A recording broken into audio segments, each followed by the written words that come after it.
Hello and welcome. This is Grant Hughes of Grant Hughes Investigates on YouTube. This channel evaluates all aspects of true crime. As you are aware, videos and live streams in this genre often discuss elements of crime that may be disturbing to some viewers. If necessary, take the precautions needed to avoid these feelings. Factual information related to cases is the key to fostering rational true crime discussions. Fortunately, you will find that here. Please hit the like button only once, share the video, and subscribe if you like my content. Thank you very much for watching.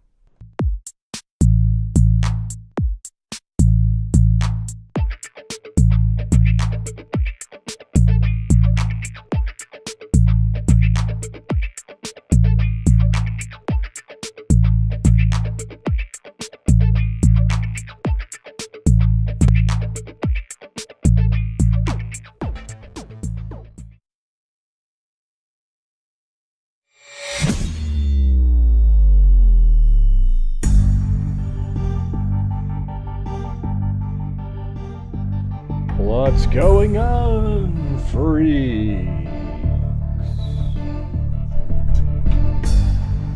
Alright. I have to do something here. I don't know what the hell's going on with the Adobe Acrobat.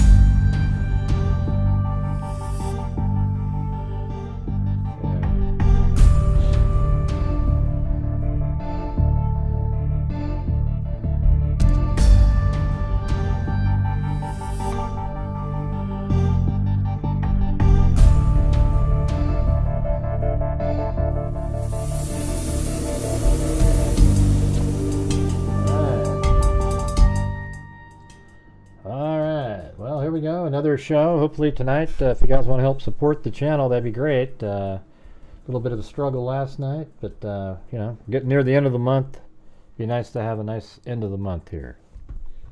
But on this channel, I do shows every single night. Been really busy doing all kinds of different cases, and really kind of into that the shooting, assassination attempt.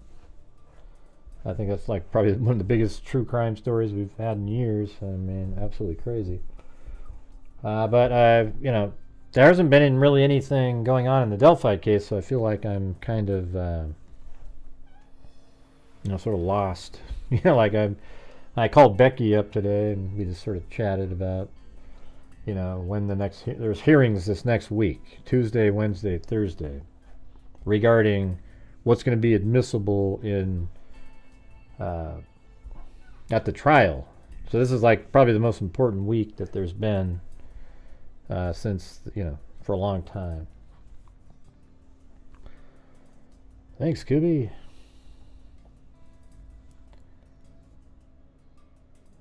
What do you mean you didn't know it was a Delphi Live? I don't know what that means.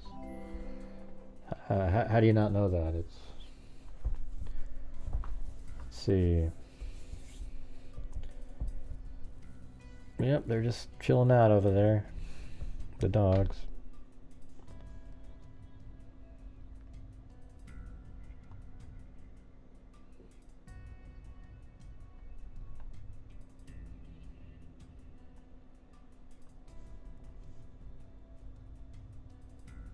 Yep, they're just buddies. Kind of a weird camera angle. Gets moved around a lot, not sure why. But as you see, we only have 135 people watching. We probably won't break 250 because I'm not covering one of the big cases. Yet I'm still going to need your guys' help to on this channel, because you guys are the sole source of any income on these live streams, and you guys know what we do. We try to make a difference at the end of each month. I know times are tough. If you can't afford it, then I don't, you know, you can't afford it. But you know, we need to try to get moving a little bit more on that, because we're really, you know, I've having to make so many videos and videos and videos just to kind of make up for the difference. I didn't used to make videos really, and I have to make like 15, 20, 30 videos a month just to kind of get to somewhere semblance of what we used to be, even just like 6 months ago. So Let's see. Hey, thanks, Julia and Alley Cake.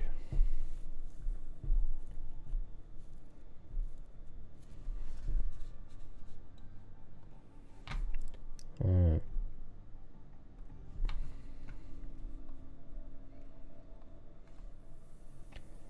Thank you, Wendy Van Rocco. Appreciate it.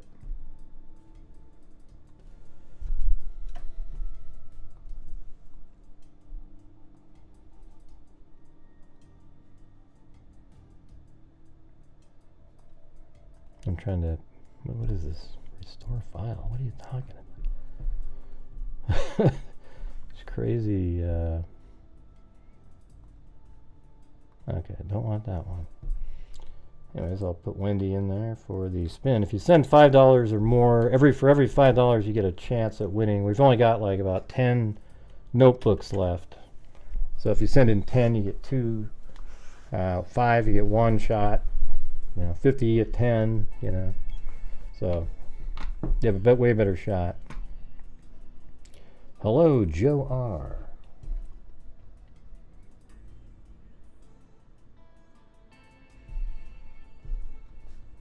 So let me just go to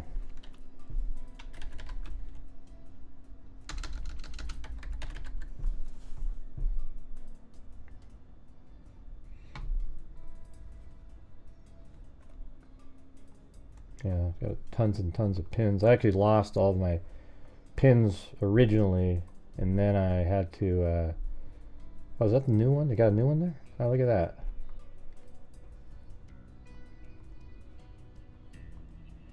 I haven't seen this one. This is February of this year. I guess I never really looked at it. But that's, that's what it looks like in February. But there's no leaves on the trees.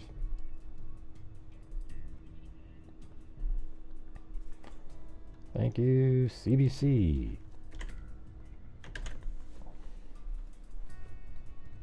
That usually I use there's actually a April 2017. Which is only 2 months after the murders, and that's what it looks like. Yeah, so this is that's why it's a little green, because leaves are starting to come back on the trees. And if you don't know, Abby and Libby back on February 13th, 2017, they were just chilling out for the weekend. Like sleepover with Abby staying over with Libby. I guess they were over at some other friend's house, like a sleepover somewhere. And then on February 13th, I think it was I can't remember if it was a Monday or was it a Monday or a Tuesday?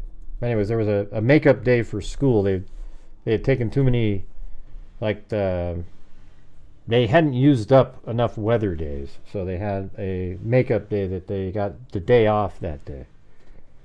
Okay, so they were able to, they were hanging out together. And Becky was sitting at home, and so she works from home for her appraisal business. And Abby and Libby, who you saw on I'll just bring up another picture of them for people, or maybe there's somebody that's watching this from the other cases that I do. That's them right there. They're actually older than that, though, in reality. They look more like this. Like that age. Something like that.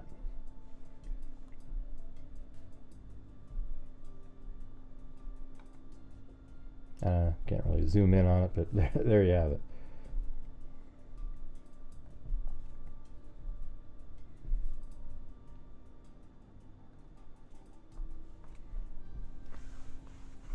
And then I think it was around, the timeline is changed like about 10 minutes in a different direction. So it was like, it used to be that the girls were dropped off at 1:37 based on a phone call, but I think that's when they left the house at this point.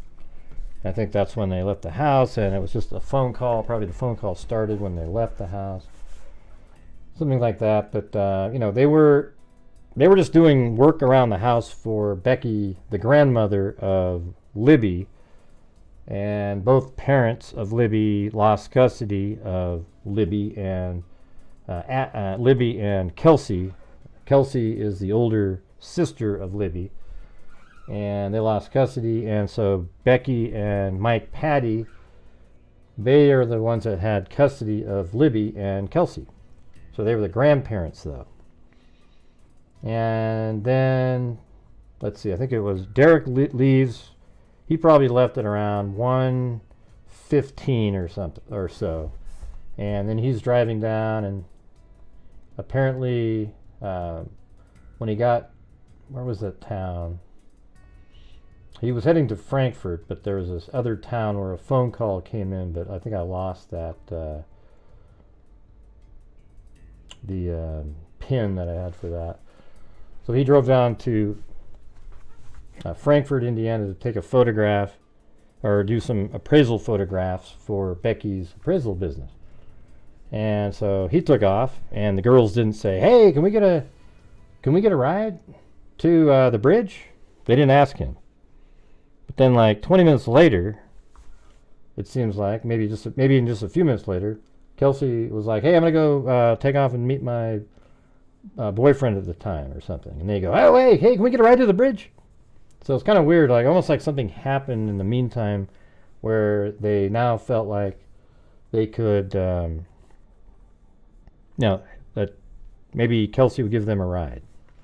But something, it feels like something came in where they wanted to meet somebody at the trails. So, I mean, we don't know for certain about that. It just seems odd that they didn't ask the dad, because he would do anything and just drop him off, and he's not sitting there asking 1,000 questions. And but Becky said, "Well, you can only go if you get a ride back." And so they called their dad while he was driving to Frankfurt, and he said, yeah, I'll pick you up when I'm coming back.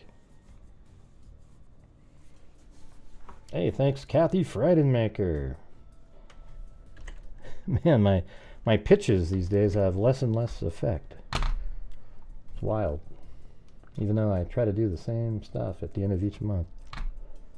Let's see. We had the... let's see. What am I missing?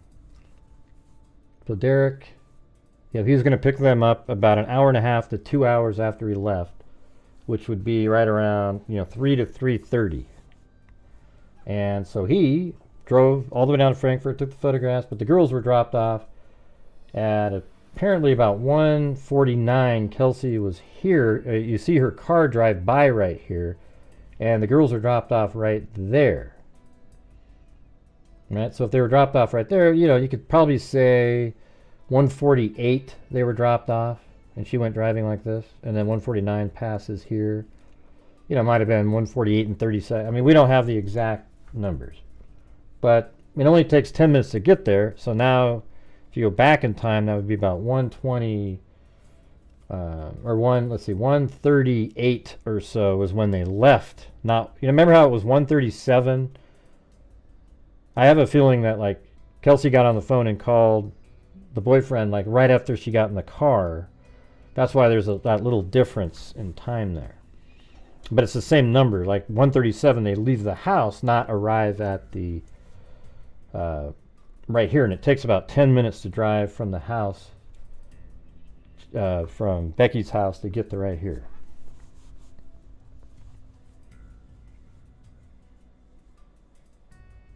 I don't know, Damon. I'm going over this tonight.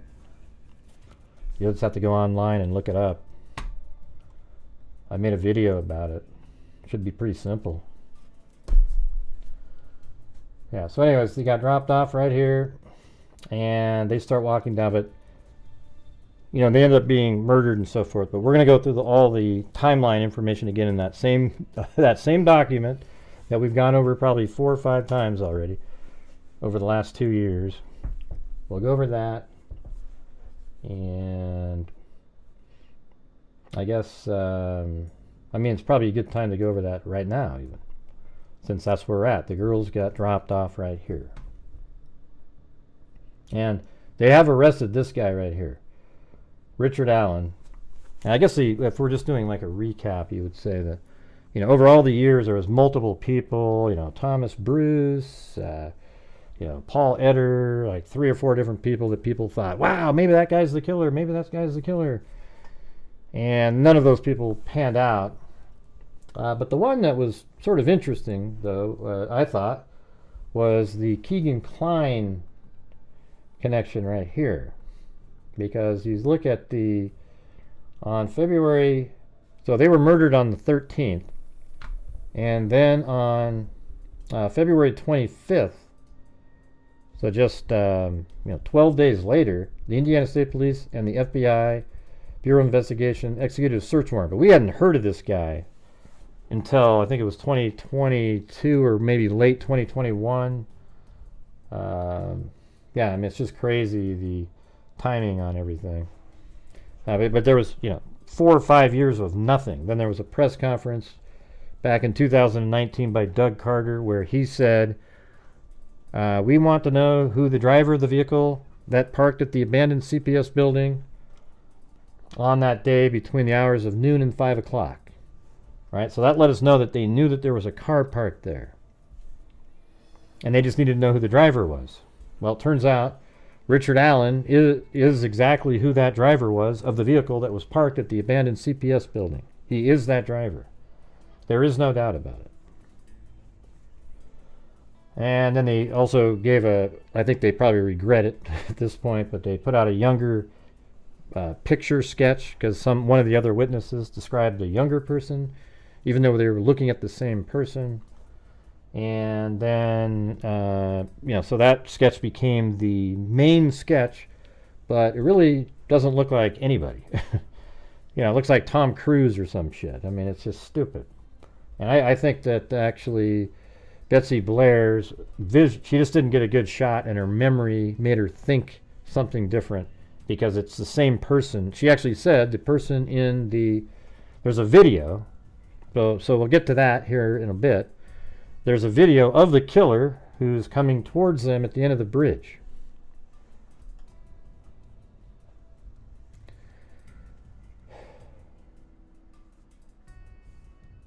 I'm not sure what you guys are talking about. Now let us go through it. Now, so in this one, this is wild because, we hadn't heard of this guy, but it was like, I think late 2021, I think in December, if my memory is correct. This information came out. They wanted to know people who talked to an online account regarding Anthony Schatz, an Anthony Schatz profile online, and they want to know if they ever met up with that person. And Keegan Kline, I think it was Wish TV, actually figured out that there was a person named Keegan Kline that was associated with that account. I think they were tipped off, actually.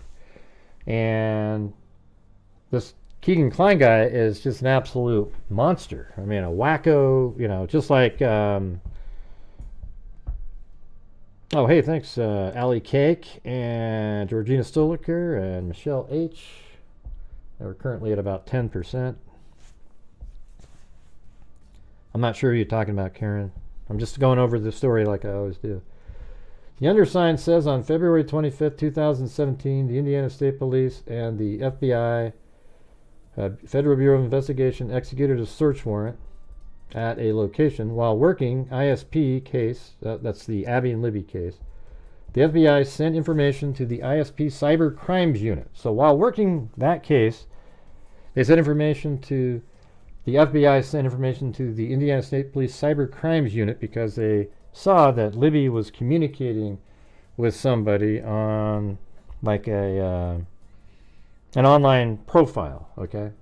And then it led back to an individual named Keegan Kline, and he was soliciting female juveniles, utilizing the social media platform Snapchat and Instagram and a couple other ones.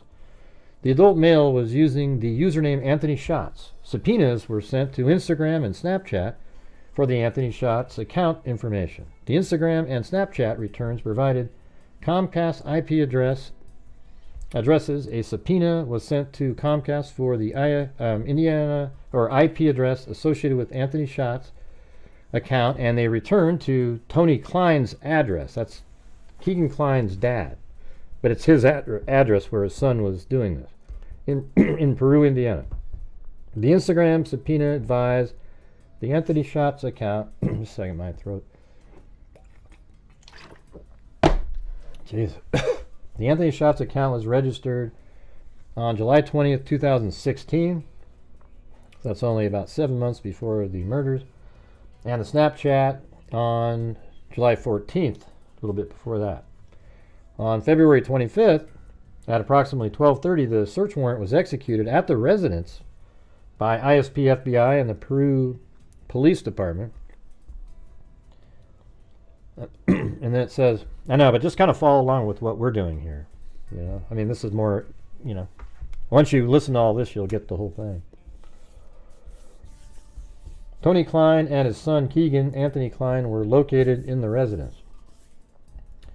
And then about 12:35 p.m., Tony was interviewed by ISP Sergeant Kunstek and FBI Special Agent Willman. Tony was read his rights and agreed to speak with investigators. Tony confirmed they had Comcast as their internet provider, and it was secured network. Tony told investigators that Keegan did use Instagram and Snapchat. At approximately 1:25 p.m. Eastern Standard Time, Keegan Kline was interviewed by ISP Sergeant Kunstek and FBI Special Agent Willman. Keegan was read his rights and agreed to speak with investigators. During Keegan's interview, he initially denied creating... Hold on a second.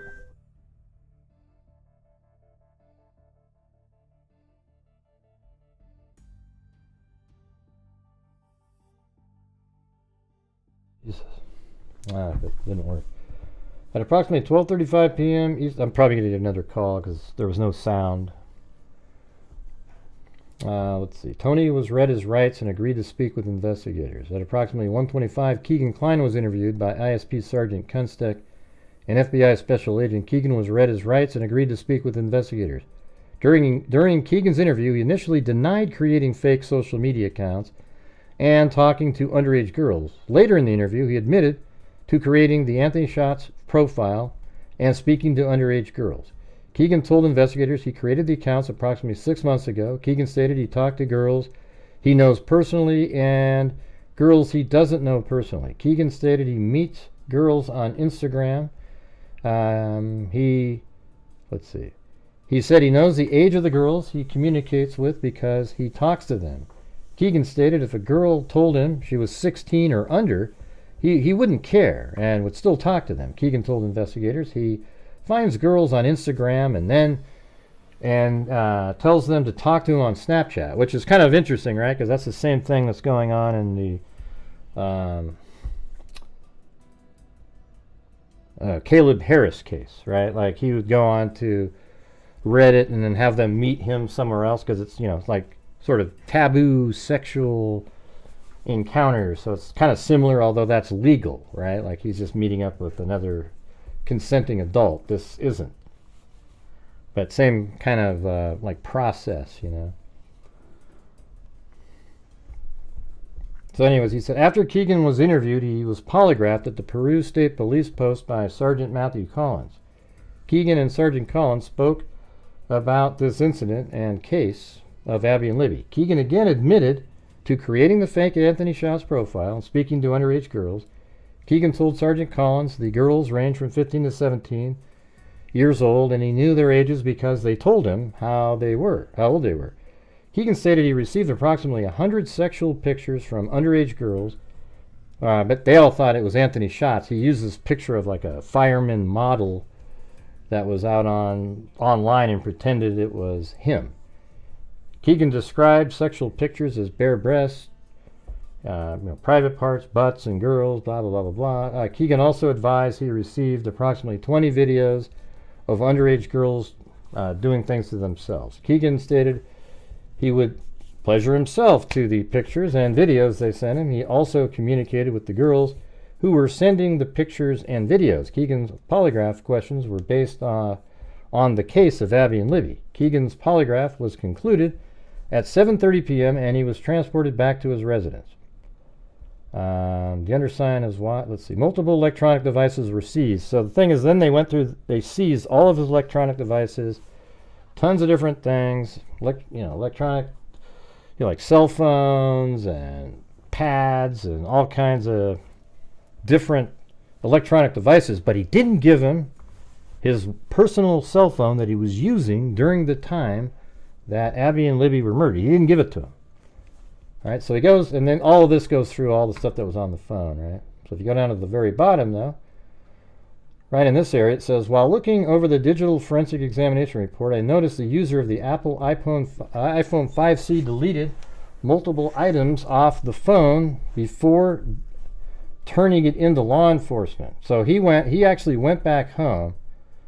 Let's go up here. This part's where I need. So it says, it was the Keegan's phone, and that's the iPhone 5C. The phone was last utilized on approximately February 27, 2017. Keegan would have been 22 years old at this time. This device was secured with a PIN code. The user of the device used Facebook, Instagram, MeetMe, Snapchat, and Twitter to communicate or chat. Much of this... Got it. Got some. Again.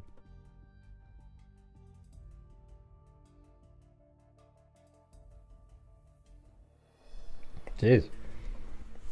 It's like a little bug or something crawling around. But hey, guys, if you're out there and you're able to help support the channel, I would really need your guys' support on these shows. So if you're able to do so, I would really appreciate it. Thank you. We're currently at 1/8 of just a regular night.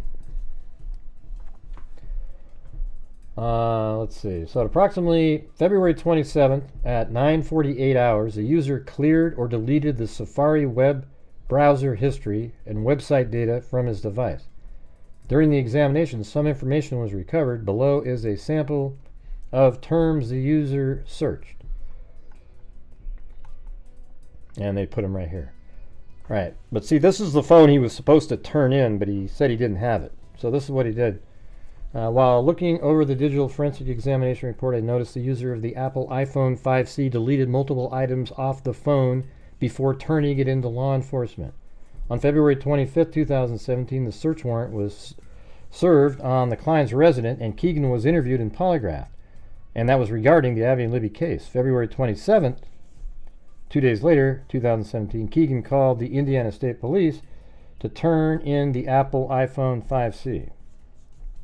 On February 25th, 2017, at approximately 7:30 p.m., Keegan's polygraph was concluded and he was transported back to his residence. The digital forensic examination report shows at approximately 9:19 p.m., the user of the iPhone 5C started to uninstall and delete apps from the phone. At approximately 9:19 p.m., the user uninstalled and deleted Snapchat. At approximately 10:14, the user uninstalled, deleted Instagram. On February 26, 2017, approximately 1:12 p.m., the user uninstalled and deleted MeetMe from the phone. The user put Snapchat back on the device. And on February 27, 2017, at 1:28 p.m., the user again uninstalled and deleted it from the phone.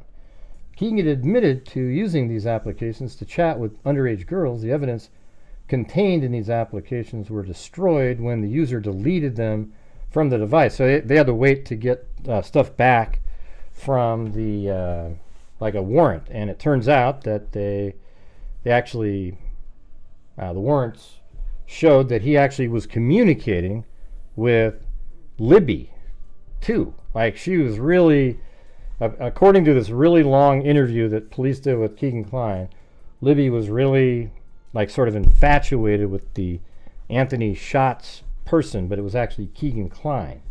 So they were communicating. Maybe there was some photographs sent back and forth, and man, it really seemed like he was an incredible, possibility.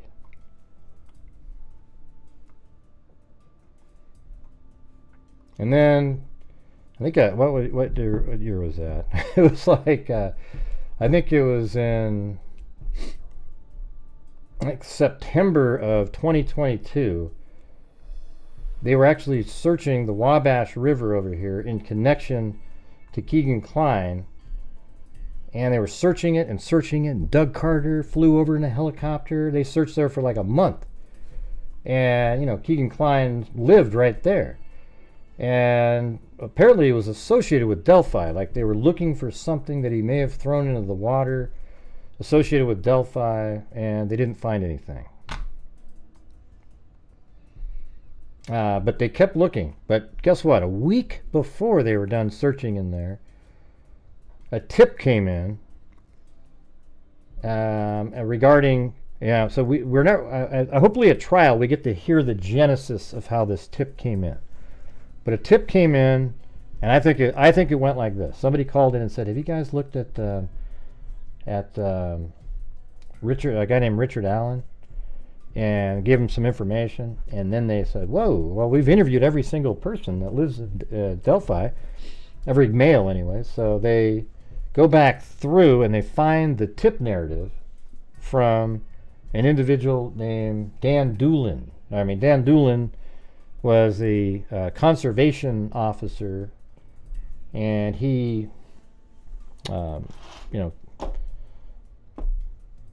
he interviewed him and just kind of wrote down the notes. There's no camera footage or audio recording that we're aware of, but he wrote down the notes at the time.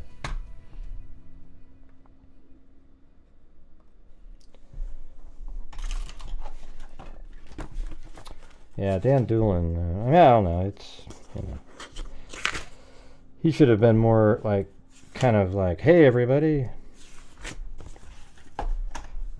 Hey, thanks Karen, been brutal again. Back to those days. But anyways, thanks Karen, appreciate it.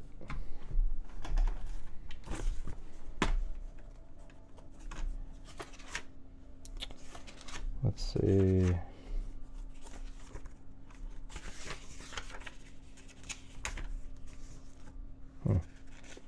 I just wrote these notes down, and now all of a sudden the pages are gone.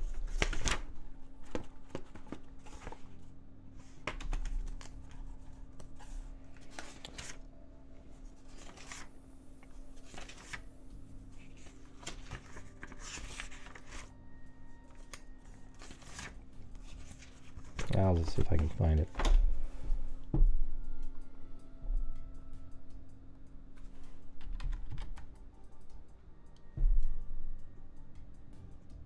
What's this part?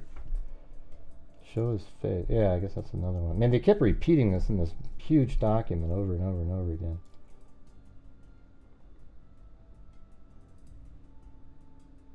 So Dan Doolin said, so investigators reviewed prior tips and encountered a tip narrative from an officer who interviewed Richard Allen in 2017. The narrative stated Mr. Allen was on the trail between 1:30 and 3:30. He parked at the old Farm Bureau building and walked to the new Freedom Bridge. While at the Freedom Bridge, he saw 3 females. He noted one was taller and had brown or black hair. He did not remember description, nor did he speak with them. He walked from the Freedom Bridge to the Monon High Bridge.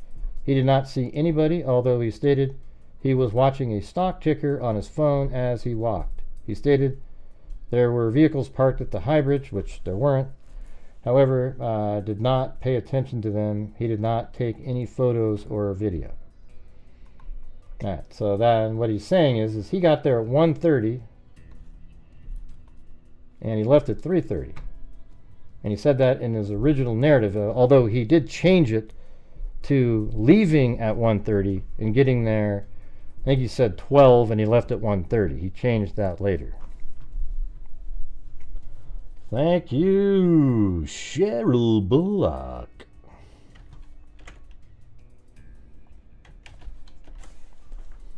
Appreciate you. And thanks everybody who's able to help.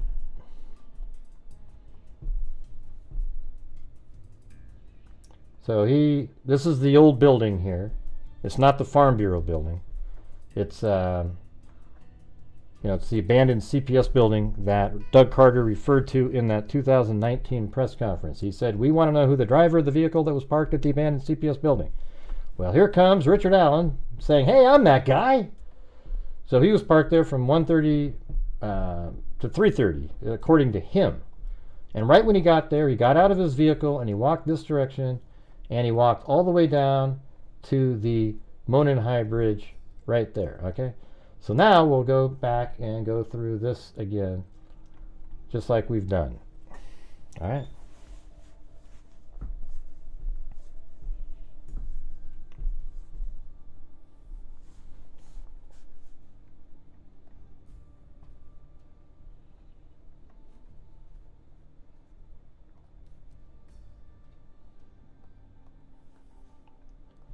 And here we go. So on February, let me go down to the one where they're actually, does this one have names in it? Yeah, it's in here. They just don't have their name.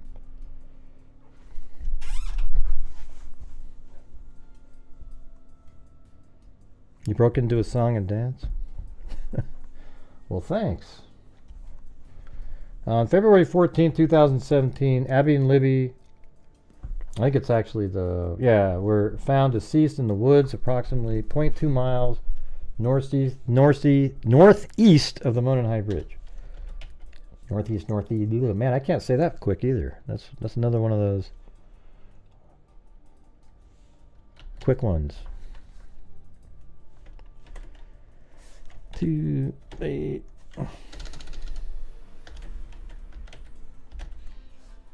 And thank you, Lisa Valenzuela.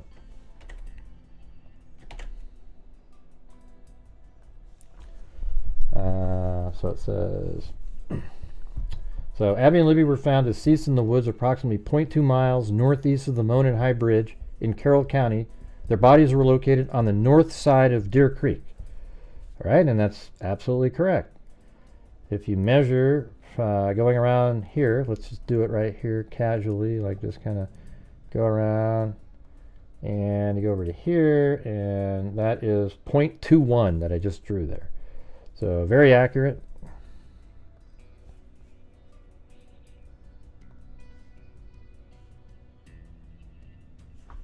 I'm sure it is, yeah. Lynn, I'm sure it is. But here's the thing, everybody. What I was telling you earlier about the Keegan Kline, he seemed really connected. And, for me, it's hard for me to we ever actually completely eliminate him, even though I was told by, a while back that they, by an actual person that knows the answers, that they have not been able to find a connection to Keegan Kline being the killer, although, they do have the connection that he communicated with Libby. But what's crazy is in one of the interviews, there's a communication between Anthony Schatz and one of Libby's friends. Apparently, maybe they're lying in that. But this friend said that when he was told, "Hey, Libby, you hear what happened to the girls?" And Anthony Schatz said, "Oh my God, what? I was supposed to meet him today." Like, oh my God, what? I'm supposed to meet them. So he was supposed to meet, if you go by that, a catfishing account is supposed to meet up with Libby the very same day that a random serial killer-like person goes out there and kills them. I mean, man, what are the odds of that? I mean, that is just absolutely astronomical. So, that's one of those things where, if there's no connection at all, you just look at it and go, that's one of the craziest things I've ever heard.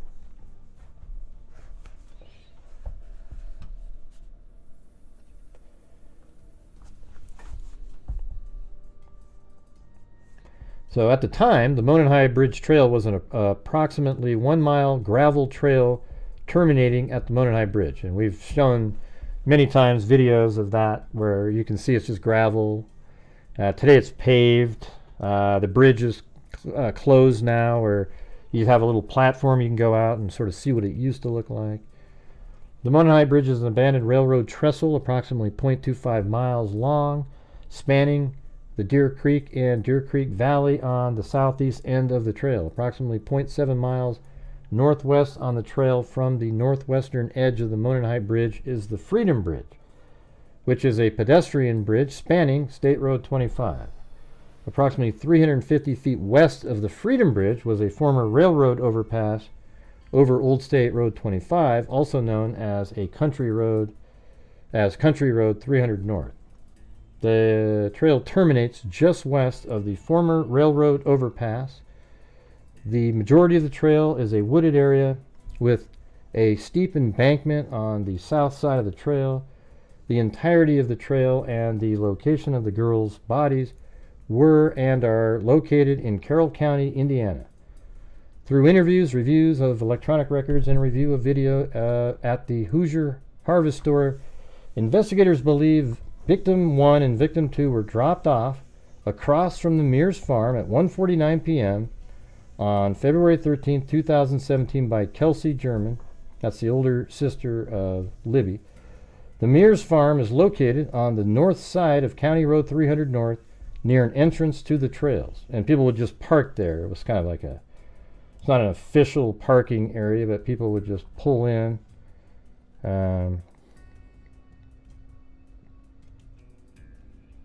No, they never said there was somebody at the CPS building with blood on their pants.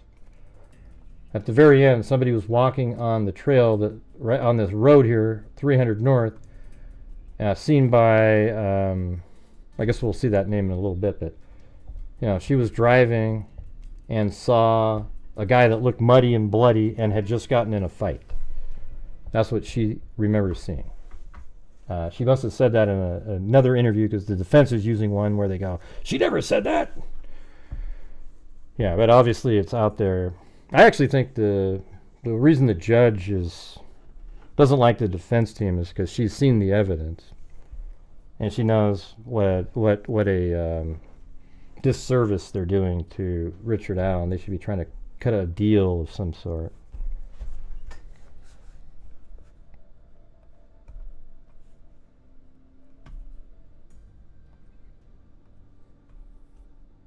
Yeah, so on that map, this is the Mears property right here, and this is the place where people would pull over and park.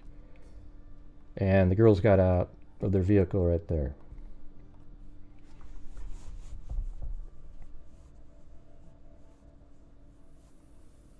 The Mears farm is located on the north side of County Road 300 near an entrance to the trails. A video from Victim 2's phone shows that at 2:13 p.m., Abby and Libby encountered a male subject on the southeast portion of the Mononhai Bridge.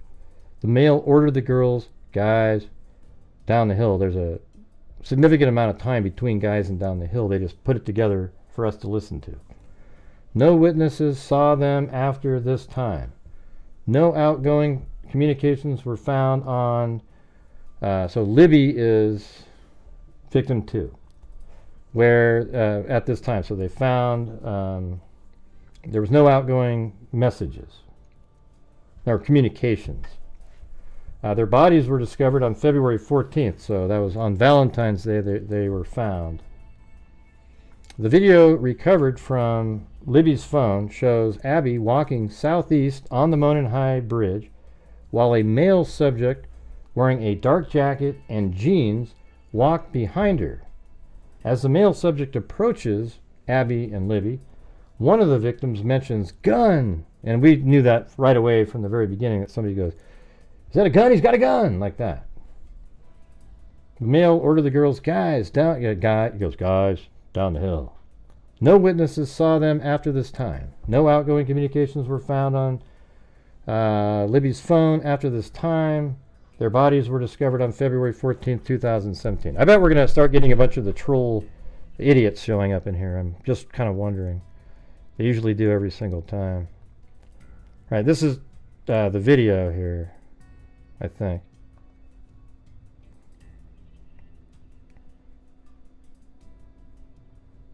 Not sure where it's at in it. It's got a...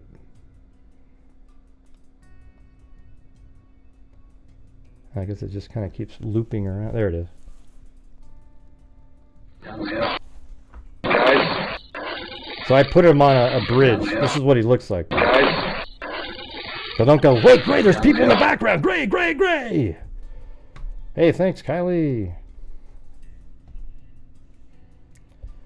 Yeah, so there he is right there. Down the hill.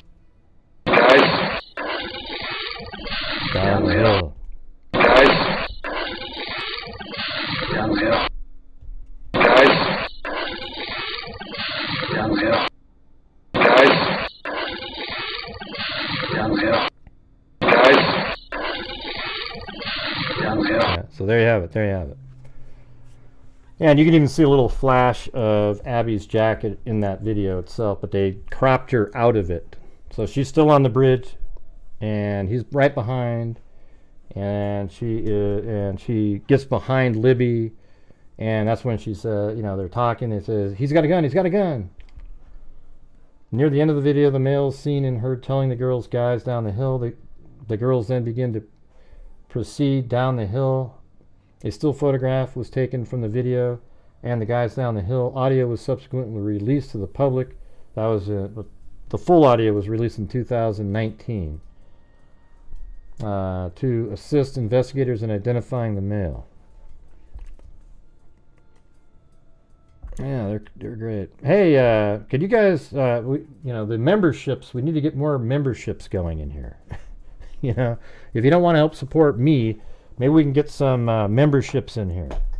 I think that would help the channel and get some new people in here. All right. Let's see.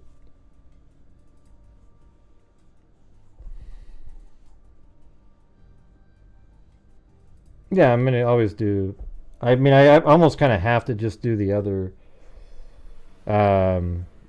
cases because you know, just last night and tonight, you can just see the enthusiasm for support of the channel drops off dramatically.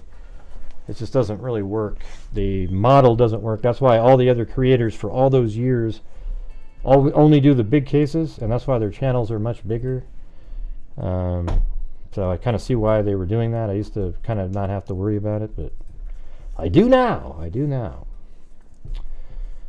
Hey, look at that. Thanks, CJ. 13 months. And then we've got Kylie with the gifted a membership to Young Black Economist. All right. Yeah, so you'd know how crappy the economy's been, huh? Awesome. I mean, stock market's done okay, but the economy's just...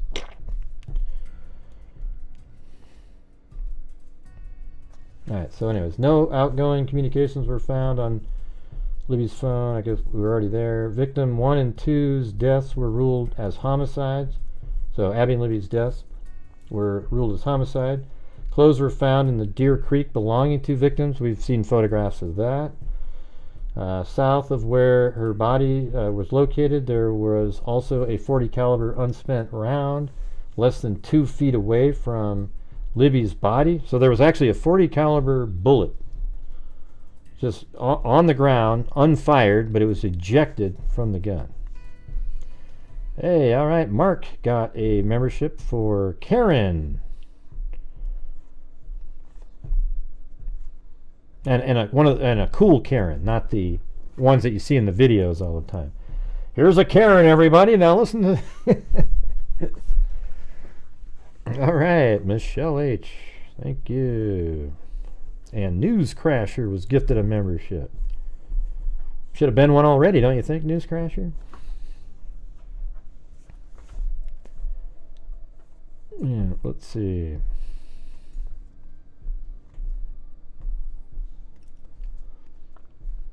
So Abby and Libby, their deaths were ruled homicide. Clothes were found in Deer Creek. And then down here, this is where it starts getting really, like, it just absolutely traps in Richard Allen. Okay, so interviews were conducted with 3 juvenile girls. You remember a minute ago, how many girls did Richard Allen said he saw?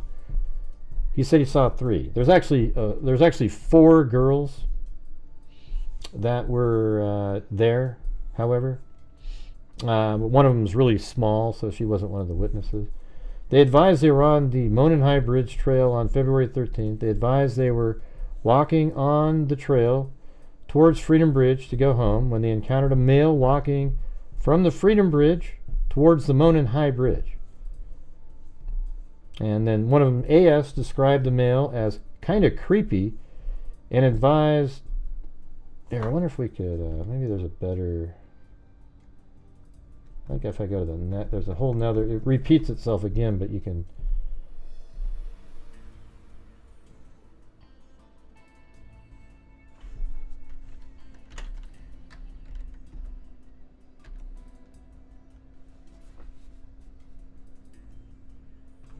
Yeah, I think this is where I like this one better. This description in here.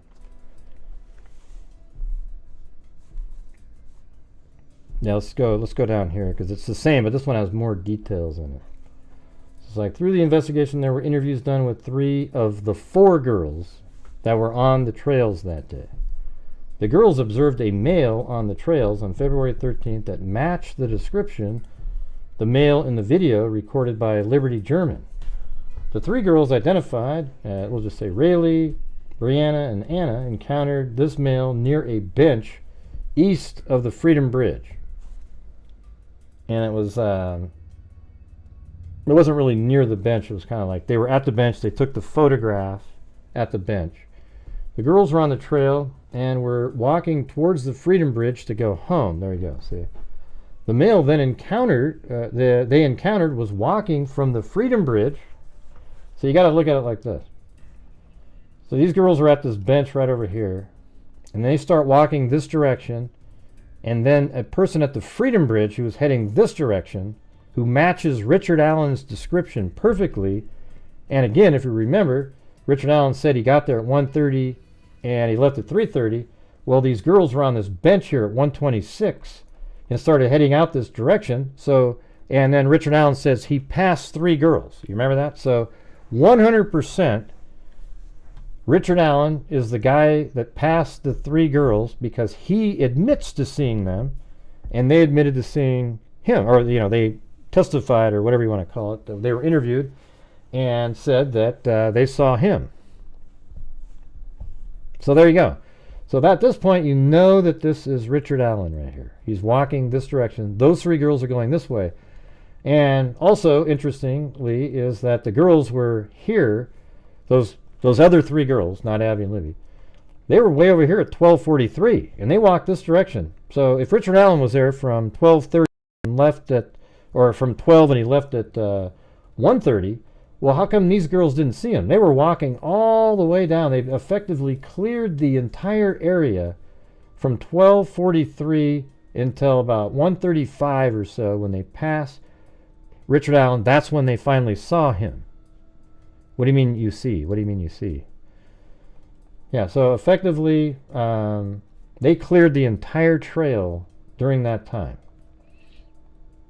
So he's coming in. He admitted to that. Then he changed it during his interview that he had after he was arrested. He said, oh, yeah, I got there at 12 and left at 1:30. Even though he told Dan Doolin he got there at 1:30 and left at 3:30. And he knew that he changed it because he knew how crucial that time was. Look at that. Alley Cake. 4 years. Being a freak.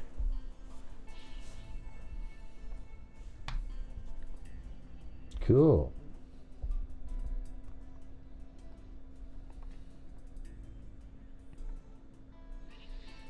The girls were on the trail and were walking towards the Freedom Bridge to go home. The male they encountered was walking from the Freedom Bridge towards the Monon High Bridge. I just showed you that.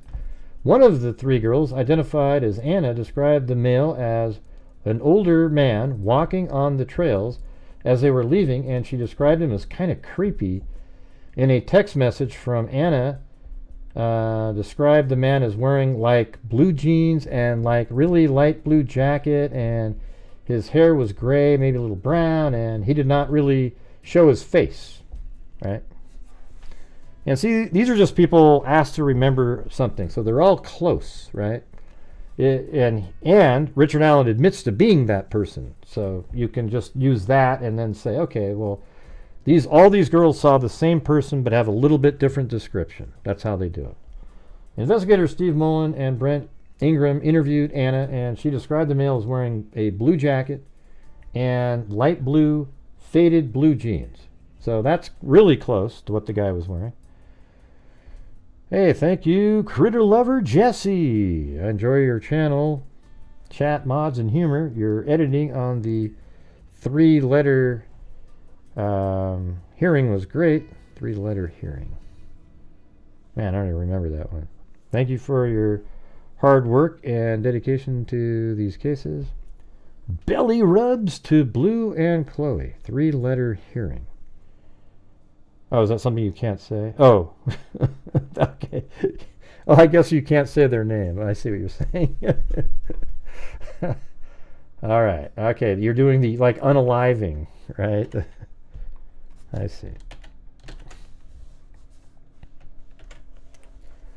That's pretty good. Pretty good. You got me there. I was like, what case did I do that said 3 letters? You know? Rayleigh recalled telling her sister that someone was in a grumpy mood. She went on to describe him as not very tall and bigger build. She said that he was not bigger than 5'10", right? But he was not very tall, and that's exactly right, because he's only like 5'5". He's not tall at all. Rayleigh went on to say in an interview that he was wearing a black hoodie, black jeans, and black boots. See, that's just her memory, but they all saw the same person. So even one up there said blue jeans, blue jacket.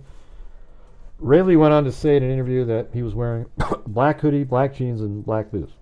She said that he had his hands in his pockets, and then, yeah, which he does. I mean, look at this video again up here. Let's see.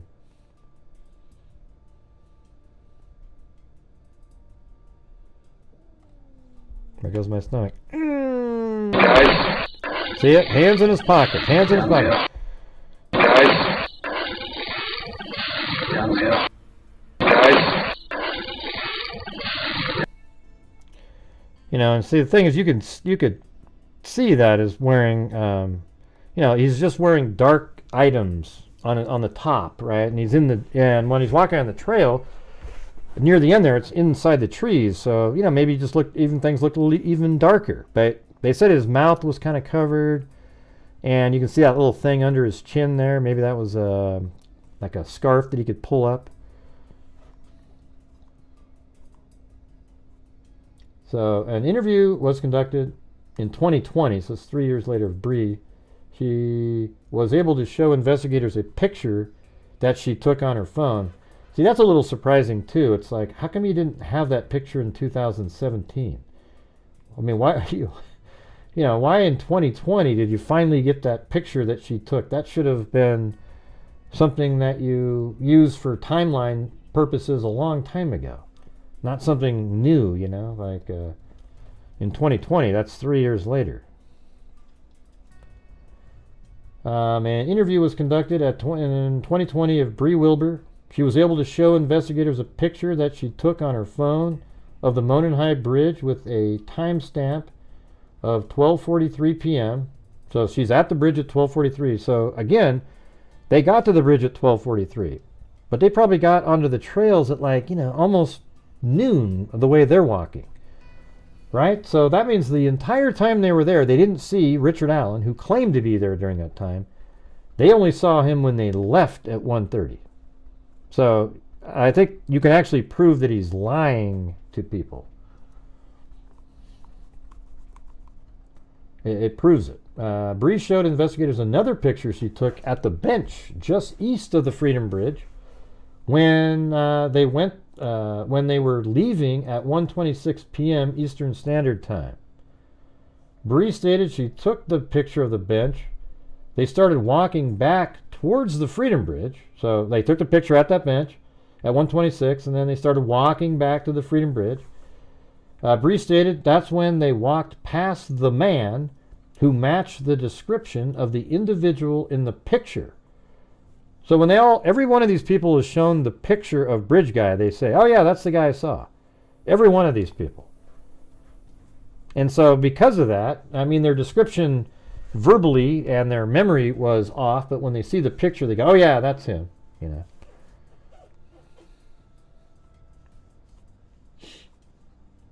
Bree stated she took the picture at the bench. They started walking back towards the Freedom Bridge. Bree stated that's when they walked past the man who matched the description of the individual in the picture. That's what you're looking at on the screen. Detective Liggett believes the picture that she is referring to is the picture law enforcement released of the man on the bridge taken from the video Liberty captured on her cell phone on the day of the murders. And that picture you see on the screen looks very similar to one of the ones they actually released. Bree described the man as wearing a blue or black windbreaker jacket. She stated the jacket had a collar. I mean, look at the picture when I'm describing this to you, okay? Let me just read this again. Bree stated that's when they walked past the man who matched the description of the individual in the picture. Bree described the man as wearing a blue or black windbreaker jacket. She stated the jacket had a collar and he had his hood up from the clothing underneath the jacket. Bree advised he was wearing baggy jeans and was taller than her. Now, the thing is, he isn't taller than her, so that's the part of her memory that didn't work. Because that is Richard Allen. Richard Allen is Bridge Guy, and we'll get to reasons, even more reasons why here in a little bit. Thank you, Kami. She said, he is no... Oh, I have to go back to a different screen. I'll get back to where you can read it. He is no doubt Bridge Guy. And then Kylie said, yes, I see the Odinist blending in the trees with Richard Allen. That's right. They're easy to spot. They look a little bit like a gnome. What do you mean, where's the tree? What do you mean, where's the tree, Cindy? Oh, boy. Man, just... Where's the tree? What tree?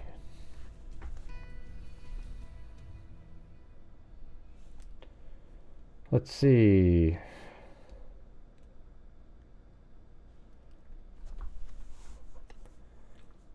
I'm getting that. Bree told us Rayleigh said hi to the man. So I guess Rayleigh said, hey, to the Richard Allen. And he said nothing back. Bree described the man as walking with a purpose. Almost like he knew that Abby and Libby were going to be there. And that's why you bring back in the Keegan Kline, who was communicating with them. And you might think, wow, maybe he let somebody know. There was some kind of maybe analog communication out there where it's not really detectable digitally. Bree described the man as walking with a purpose, like he knew where he was going. Bree also stated the man had his hands in his pockets and kept his head down. She didn't get a good look at his face, but believed he was a white male.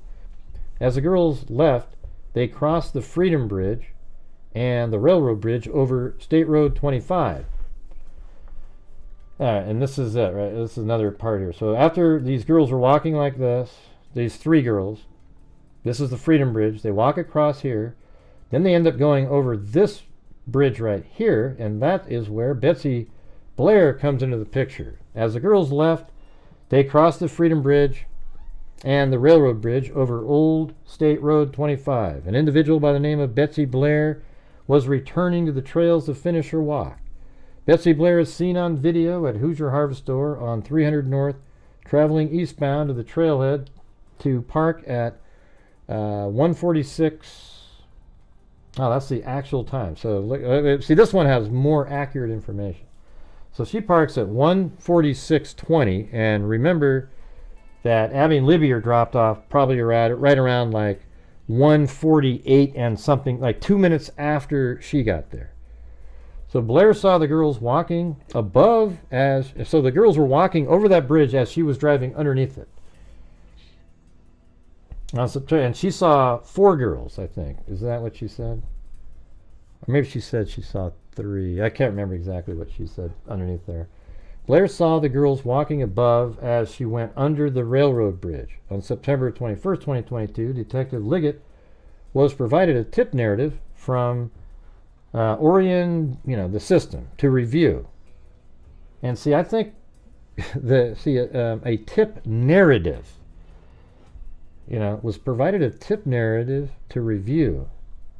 It was from Dan Doolin, and he's a DNR lieutenant Department of Natural Resources Lieutenant Dan Doolin. The narrative was as follows. And the weird part is he was even at the first press conference on February 18th. So you would think, man, you know, what about that guy I talked to? He said he was there. I mean, you think that just would have been brought up in a conversation. Now, Mr. Allen was on the trail between 1:30 and 3:30. He parked at the old Farm Bureau building and walked to the new Freedom Bridge. While at the Freedom Bridge, he saw 3 females. He noted one was taller and had brown or black hair. He did not remember description, nor did he speak with them. He walked from the Freedom Bridge to the High Bridge. He did not see anybody, although he stated he was watching a stock ticker on his phone as he walked. He stated there were a vehicle parked at the High Bridge trailhead, however did not pay attention to them. He did not take any photos or video. His cell phone did not list an EMEI, but did have the following, some other information. All right, and then right here it says, through the statement of Mr. Allen, he admits that on February 13th, 2017, he parked his vehicle at the old Farm Bureau building from 1:30 to 3:30 and was on the trails at the time. There is no Farm Bureau building anywhere close to the trails or bridges. Detective Liggett believes he's referring to the old Protective Services building, which makes sense because later he just said old building. In 2017, Richard Allen owned a 2016 black Ford Focus and a 2006 gray Ford 500. Upon review of video collected from the Hoosier Harvest Store on February 13, 2017, investigators were able to locate a vehicle that appears to match Allen's 2016 Ford Focus on the video at 1:27. So check that out. So he changed his story from 12 and he left at 1:30, and yet at 1:27, exactly what he said, basically a vehicle matching a black Ford Focus 2016 drives by right here, and that heads right over to the abandoned CPS building where he said he parked by an abandoned building. He said the old what was it called again? The old Farm Bureau building. But that isn't there. It's downtown Delphi. It's right here. Yeah, this is a building that's been abandoned. But hey, not to say it again, everybody, but if you're out there and you're able to help support the channel, it'd be great. We're only about, maybe a third of the goal. I could show it to you on the screen, maybe if I put it on there like that. Even though I've even reduced the goal from what we used to have, just really need to try to keep these going here.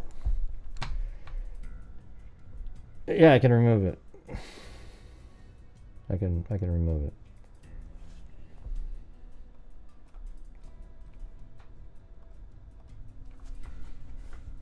You guys remember I had a different number on there before.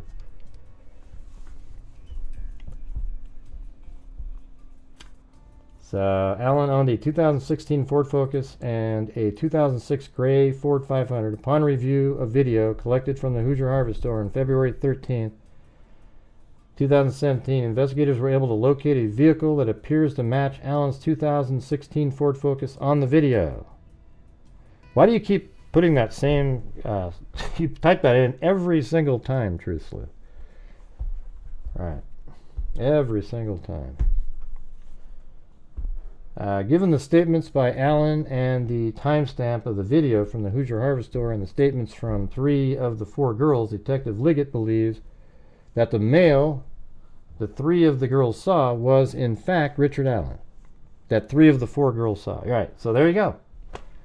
They saw Richard Allen, and he admits to seeing them. Allen stated that after he passed the girls, so here he goes, he's even admitting it right here again, and then he walked to the Monon High Bridge and saw nobody else. Investigators believe that after passing the Hoosier Harvest Store at 1:46, Blair parked at the trailhead entrance across from the Mears residence. In her interview, she says there were no other cars at the trail entrance at the time. So it's in Richard Allen's benefit to say there were other cars parked there, because then that would imply there were other people there. But when he walked on those trails, he said he saw cars at the parking area, but there were no cars parked at the parking area. But yeah, at 51 months, awesome. You know, but every single time it's a lot longer, but you're so mean. Yeah.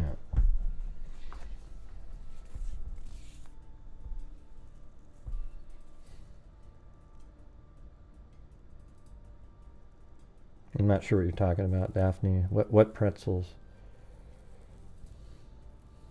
I mean, literally every single time she types that in, she says the same thing.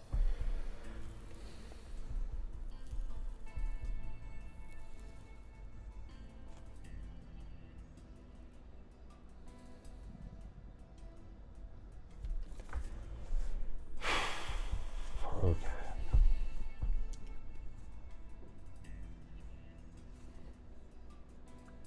So Betsy Blair got out of her vehicle and walked to the Monenhigh Bridge. She was there to exercise.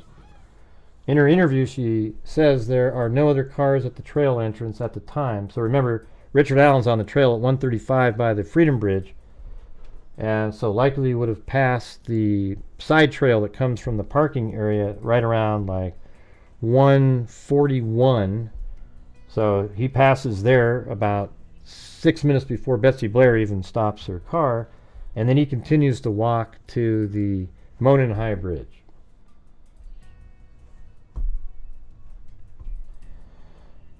Thanks, Kami.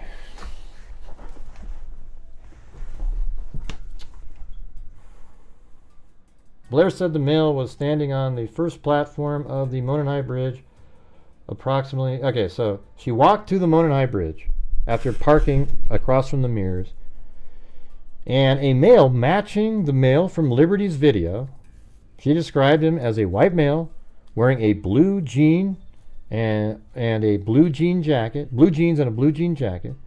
This matches the blue duck canvas jacket Anna describes. Blair said that the male was standing on the first platform of the Monenhigh Bridge approximately 50 feet away from her. Blair turned around at the bridge and continued her walk. Approximately halfway between the bridge and the main hub of the trail, she passed two girls walking towards the high bridge. Blair said that she believed it was Liberty German and Abigail Williams. So she makes her way all the way to the bridge, sees a guy standing there, and he's standing on the first platform. So picture Betsy Blair. She gets out of her car right here. She actually parks here, gets out of her car, walks down this direction, and lo and behold, that's where Richard Allen had walked to. Because he passed the three girls and he continued to the Monenhigh Bridge just like he said he did. So he makes it right here, and he's standing on platform 1, Betsy Blair says. And she makes it to right there, so she's 50 feet away. Doesn't really get a great look at him. He's apparently looking down. It's from the side view. And then she turns around and starts walking back this direction. But right here, she passes Abby and Libby, who had been dropped off at around 149. And they started walking, but they're slowly walking because they're just there to take pictures and have fun. So they're walking this direction. And then Betsy Blair passes them right here. So she literally sees Abby and Libby walking after she passed. Where'd you go, Truth Sleuth? You left right after that? Jesus.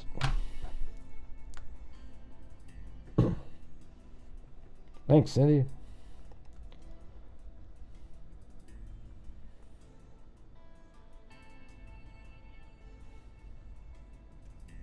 I don't know what a tennis is.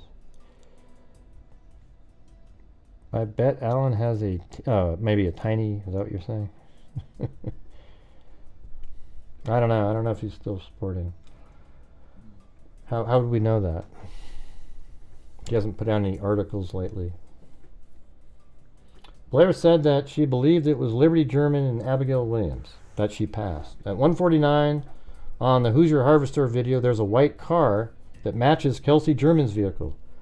Liberty German and Abigail would have been dropped off right before that video. Right, that's why I was saying like 1:48 and 40 seconds or so. Blair finished her walk and is seen on the Hoosier Harvest Store video leaving westbound in her vehicle at 2:14. Blair said that she saw no adults other than the male on the bridge. So just think, almost all of this information law enforcement has had for quite some time. I mean, in 2020 is when they got the information from Bree, off of her phone, which is, it's interesting it took them that long, but that's definitely way before they arrested Richard Allen.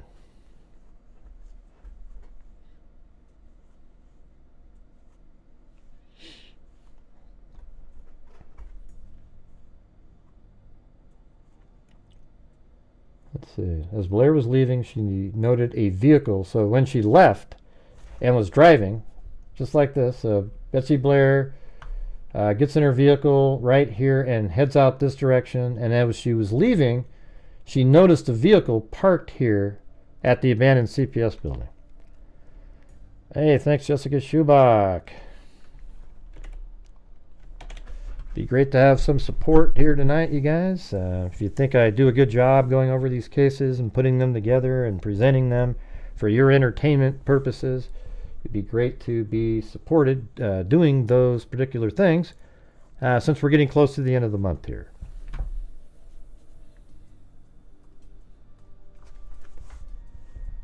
She said that vehicles often use the south edge of the parking lot. She saw a vehicle parked. Well, let's just read it again. As Blair was leaving, she noted a vehicle was parked in an odd manner at the old Child Protective Service building. She said that it was not odd for vehicles to be parked there, but it was odd that it was backed in near the building, like hiding its license plate. She said that vehicles often use the south edge of the parking lot, so they are closer to the trail to get to the Freedom Bridge. Hey, look at that. Amy Celeste got a membership from Kylie. Thank you, Kylie.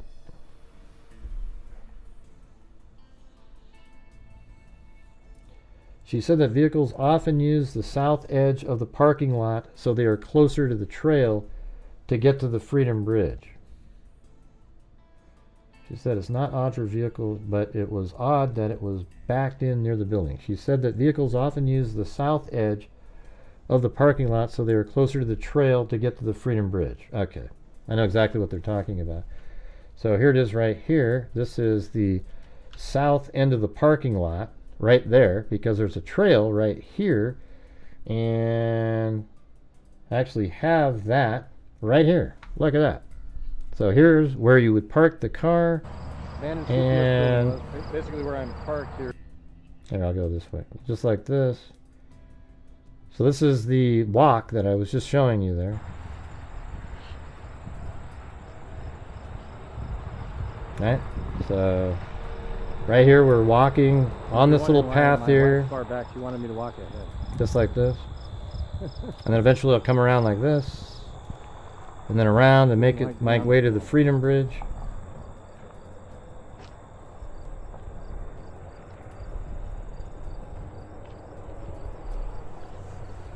This is apparently how Richard Allen himself got to the trail. Because he parked at the abandoned CPS building, and then he passed 3 girls. Right?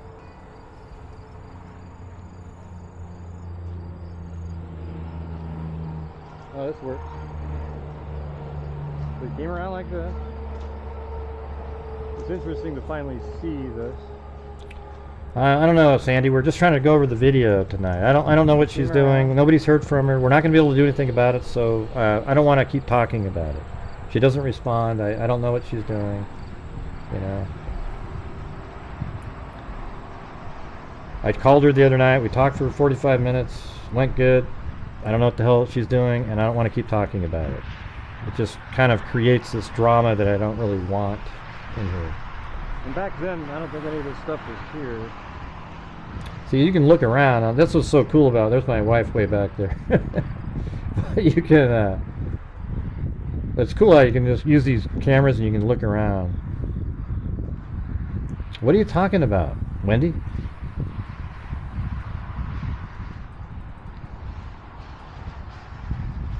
I don't have no idea what you're talking about. Sorry. Anyways, here we go. Here we go.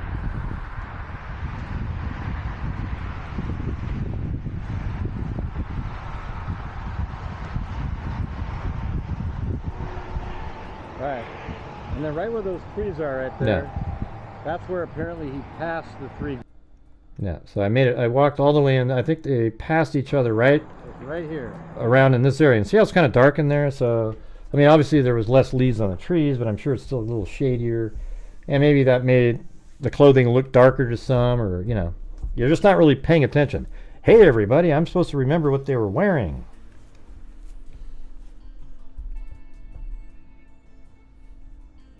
Yeah, and the whole path looked like this stuff. See the stuff on the side there? That's kind of what it was made out of, all the way down. This cement here is new. So it's not really that small. It used to be wider because it was really just this stuff here all the way down. And where that is right here, see? That's where the encounter comes, walking, right? Just made the turn, and right here, right? So that's where Richard Allen would have parked his car there, walked that same trail, came on like this. The 3 girls passed him, went across over here. Betsy Blair drove under them. She came around as he's walking down the trail.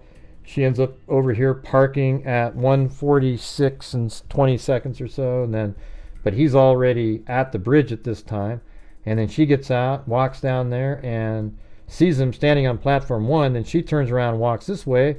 And because Abby and Libby were dropped off at 1:49, they're already walking down, and she passes them right here, Abby and Libby, and they walk this direction, and we never get to hear from them because they were killed, and no other person at all ever saw Richard Allen again.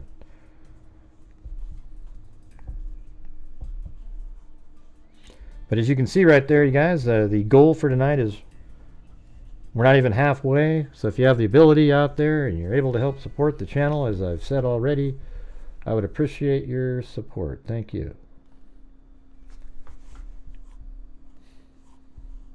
Let's see. So we got another one here. I got 149 on the Hoosier Harvest. Blair said that she believed it was Liberty German. At 149 on the Hoosier Harvest Store video, there's a white car that matches Kelsey German's vehicle. They actually spelled it wrong. There's no E at the end there. Liberty and Abigail would have been dropped off right before the video. Liberty and would have been dropped off. Hold on. At 149 on the Hoosier Harvest Store video, there's a white car that matched. Yeah, right before the video of Kelsey, right. Blair finished her walk and is seen on the Hoosier Harvest Store video leaving at 14:14 or 2:14. As Blair was leaving, she noted a vehicle was parked in an odd manner at the old Child Protective Service building.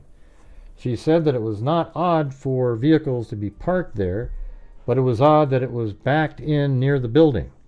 She said that vehicles often use the south edge of the parking lot, so they are closer to the trail to get to the Freedom Bridge. Detective Liggett reviewed a tip from Terry Wilson. Wilson was on his way to Delphi on February 13th, 2017. This is just some random guy driving on the Hoosier Heartland Highway at approximately 2:10. He observed what he described as purple PT Cruiser or a small SUV type vehicle parked on the south side of the old CPS building. Wilson said that it was backed in. So that's 2 different people that said the vehicle was backed in. They kind of noticed it. As to conceal the license plate of the vehicle. During their interviews, both Blair and Wilson drew a diagram and had the vehicle they saw was parked in generally the same manner and place.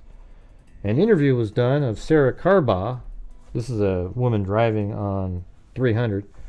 In 2017, she states that she was traveling east on 300 North and observed a male subject walking west on the north side of 300 North away from the Monon High Bridge.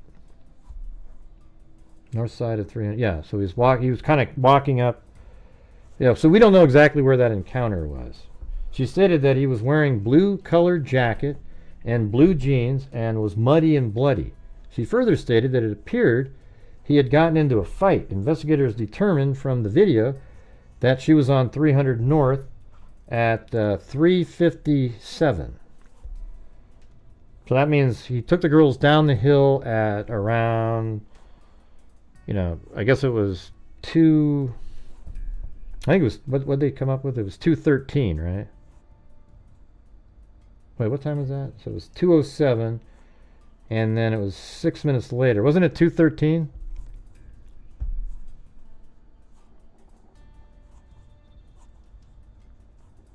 I think we had that number.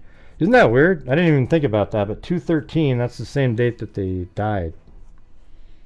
February 13th and then 2:13. Wow, it can't be coincidental.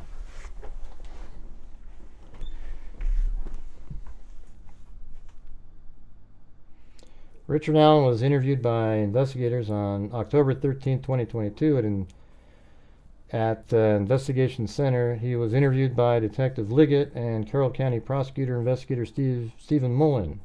He agreed to come into the center and speak with investigators. He was advised his rights and was further advised that he was not under arrest and was free to leave at any time. Investigator Mullen explained to him how to leave the center. So this is like October 2022. Are you guys enjoying the show at all, or? Let's see. He stated he also wore some type of okay, so it says he further stated. So here's where it is. He saw 3 girls on the trails east of the Freedom Bridge, and also that he went onto the Monon High Bridge. He also told investigators that he was wearing blue jeans and or blue or black Carhartt jacket with a hood on that day. See, he describes exactly what he was wearing. I mean, it matches the person in Libby's video perfectly, which is weird, but he does admit it.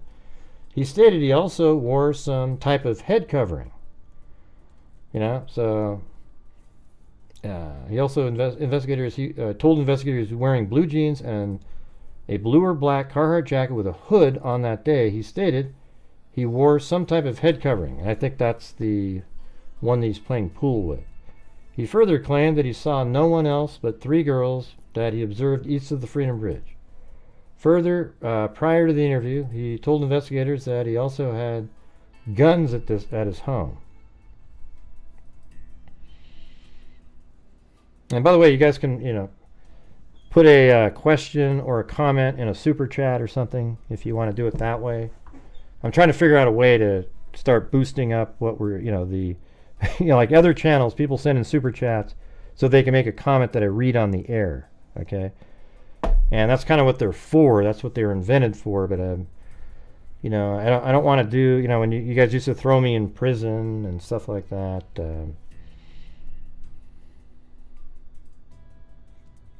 I'm trying to do it in a way where it's just sort of normal,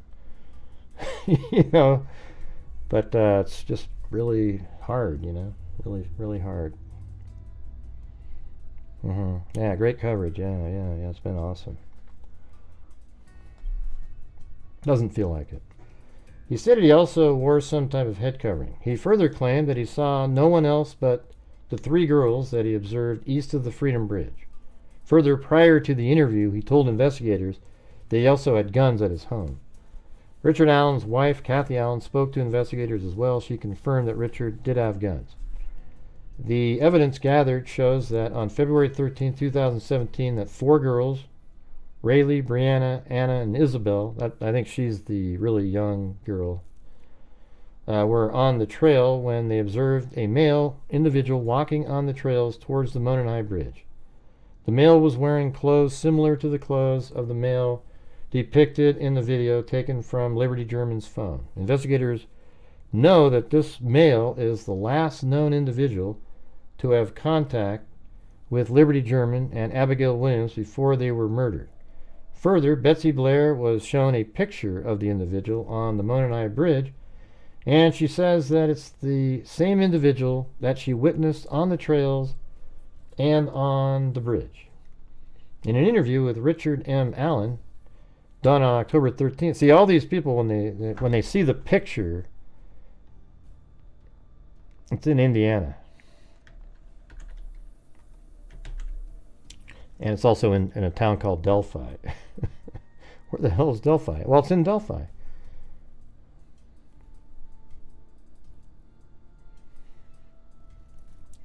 Let's see. In an interview with Richard M. Allen done on October 13th, he admits that he was in fact on the trails on February 13th and walked past the three girls, but he said a different time, and continued on the Monon High Bridge. He stated that he was physically on the bridge and that he was on the bridge. Remember, Betsy Blair sees him on platform 1? After Betsy Blair sees this individual, there are several other individuals on the trail that don't observe the man or Liberty German or Abigail Williams. Sarah Carbaugh then observes a man walking down 300 North with a blue jacket and jeans, and that he is muddy and bloody, as if he had just been in a fight. She has shown a picture of the man on the bridge, and she states that is the man she observed walking on 300 North. So every one of these people, after seeing the picture, go, yeah, that's the one I saw. And in their head, they must go, oh, yeah, so maybe he wasn't wearing. But that's what I remember. Now that I see the picture, that's who they saw, right? But their memory might have been, oh, he's wearing a black shirt, a black. But once you see the picture, you go, oh, yeah, that's it. Investigators believe that Richard Allen is the last individual to have contact with Liberty German and Abigail Williams. Investigators further believe that Richard Allen is the individual depicted on the Monon High Bridge from the video taken from Liberty German's phone. And recently, they said something like, Richard Allen is bridge guy, which is exactly what I've said 100,000 times.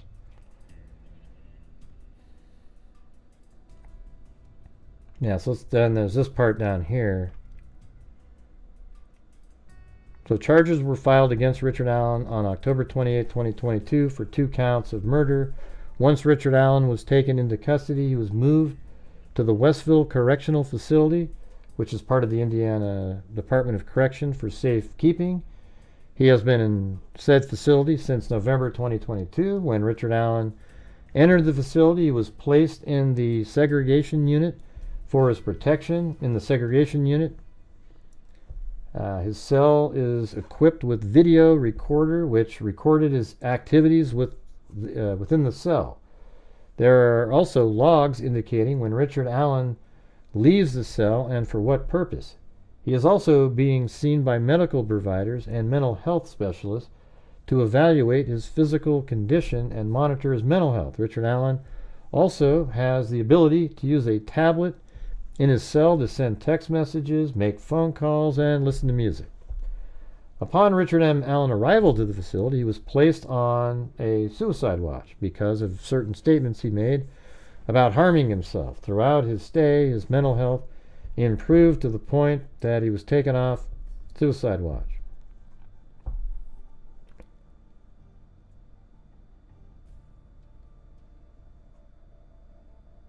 I don't know, Kylie. I don't know. Why don't you ask your own question? I don't know what you're referring to. I don't know about the cat hair. We don't know anything about the cat. I mean, is there cat hair? Sure. It'd be great if they had cat hair. It's really, I think to me, it's just sort of almost meaningless. He's already proven to be the bridge guy. He is the guy that's, and by the way, the .40 caliber bullet that was found at the scene was ejected from a gun that Richard Allen owns. Okay. So, when you look at something like that, I mentioned that earlier. That last thing that we read didn't mention that again, but the .40 caliber bullet that what was not used was actually ejected from that gun.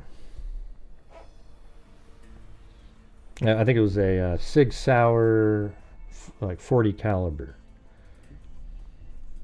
right? So whether there's cat hair or a cat buried in the yard, we don't know the answers to that question.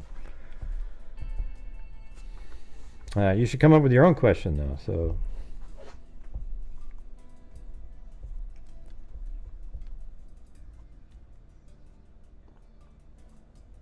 Investigators had the phone... Okay, right here. This is where it gets, like... I think it was right in this area. Yeah, so right here it says the facility reports that he was doing well. You know, he's doing great in the facility, everybody. And that they had no issues or concerns. His day-to-day demeanor was that he was quiet. He read a lot of books, did crossword puzzles, exercised daily. But then, on April 3rd, 2023, Richard Allen made a phone call to his wife, Kathy. In that phone call, Richard Allen admits several times that he killed Abby and Libby. Investigators had the phone call transcribed, and the transcription confirms that Richard M. Allen admits that he committed the murders of Abigail Williams and Liberty German. He admits several times within the phone call that he committed the offense as charged. His wife, Kathy Allen, ends the phone call abruptly. Guess what she did next? She called his attorneys. Soon after, the attorneys for Richard Allen filed an emergency motion to modify safekeeping order. In that motion, defense states that Richard Allen's mental state had declined because Westville Correctional Facility is unfit and that he should be moved. Defense also makes allegations that his mental health has declined to the point where Richard Allen has been deprived of his constitutional right to assist in his defense of this case. Further, defense alleges that his mental capacity has declined because of his incarceration at Westville Correctional Facility. Defense has also challenged that his treatment is unconstitutional. So what's amazing, everything was fine. And then he broke down and confessed to his wife and his mother. And then because of that, the wife goes, oh my God, hung up the phone. They called the attorneys. We need to come up with something. Hurry up, we need to come up with something. So what they came up with was this, right here. Hey, start drooling on your shirt. Okay, I just look like you're going nuts on everything. And we'll start blaming it on the facility that but for them you wouldn't have confessed. And now we want you also to confess to as many people as possible so that it'll seem like you were just falsely confessing. Yeah. So Richard Allen was wetting down paperwork he had gotten from his attorneys and eating it. He was refusing to eat and refusing to sleep. He would go days on and refusing to sleep. He further broke the tablet that he used for text messages and phone calls. He went from making up to 2 phone calls a day as of April 3rd to not making any phone calls at all. To date, Richard Allen still has not made a phone call since April 3rd, 2023. Right, because after that you realize that there's a problem.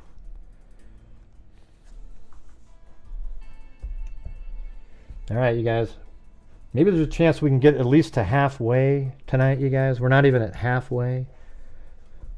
That would be $6, you know. Anybody get us to halfway? Let's see. On April 14th, 2023, Richard Allen was evaluated by 2 psychiatrists and 1 psychologist to discuss his turn in behavior and whether or not there was a need for involuntary medication. The panel would also discuss moving Richard Allen to a different facility that has a psychiatric unit. From that meeting, it was determined that Richard M. Allen did not need involuntary medication and that he did not need to be moved to another facility. Since that meeting, Richard M. Allen has begun to eat again and has begun to sleep. His behavior has begun to return to what it was prior to making the admissions on April 3rd. Investigators believe the information that Westville Correctional Facility has gathered since Richard Allen was placed in that facility is important to the investigation. Investigators believe that there is video evidence that will include in admissions plus his behavior prior to the admission and directly after he had to pretend he was crazy. Investigators also believe logs kept of his daily routines are important to determine when he was in his cell and when he was removed and the reason he was removed. Further, any records of physical exams and or mental exams will be important to determine the state of mental and physical health. Yeah. So anyway, a lot of the stuff is being decided on in some of these hearings, especially that information.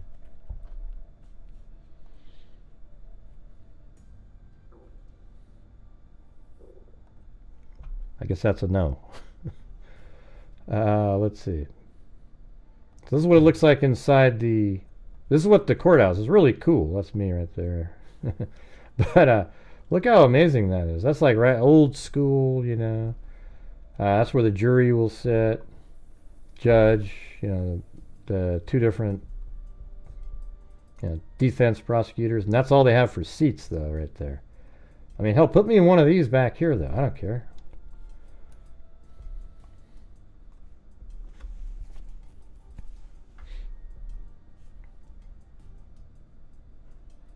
And then here is a drone shot. Hey, thanks Kylie and Michelle H. Yeah. 2 Australians helped out. Man, what happened to all the Americans that used to... Good day, mate. Jesus.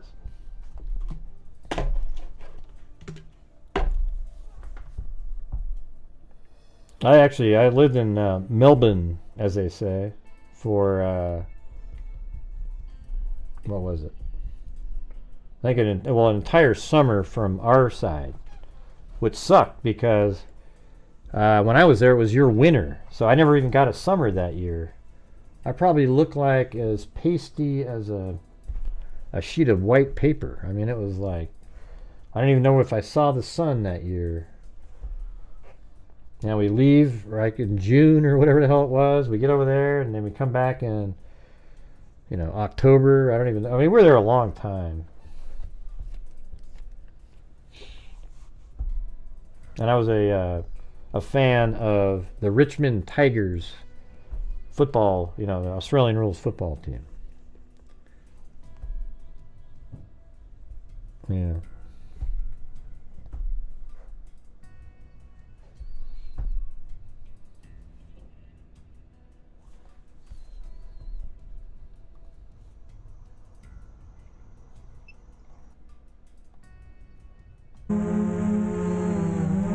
There it is, man. I got my 360-degree camera. There I am up there. On top of the drone. That's sweet or what?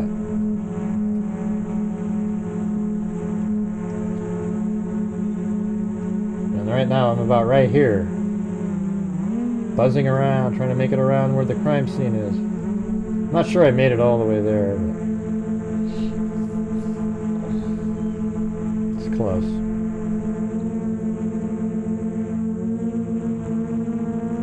Boo what?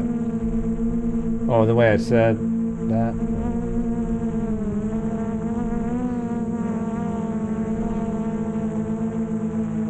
Oh, so I think I go back under the bridge or something. Yeah.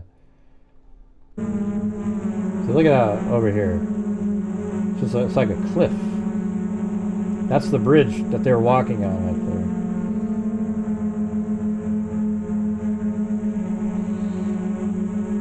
Who'd you send a fanny pack to? To Richard Allen for a fanny pack for his teeny or tweenie or whatever the hell it was.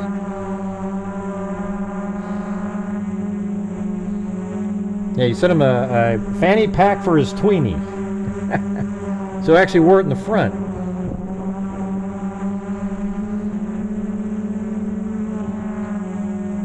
That's probably what it sounded like when the bullet whizzed by Trump's ear. You know, it's kind of a zoom, zoom.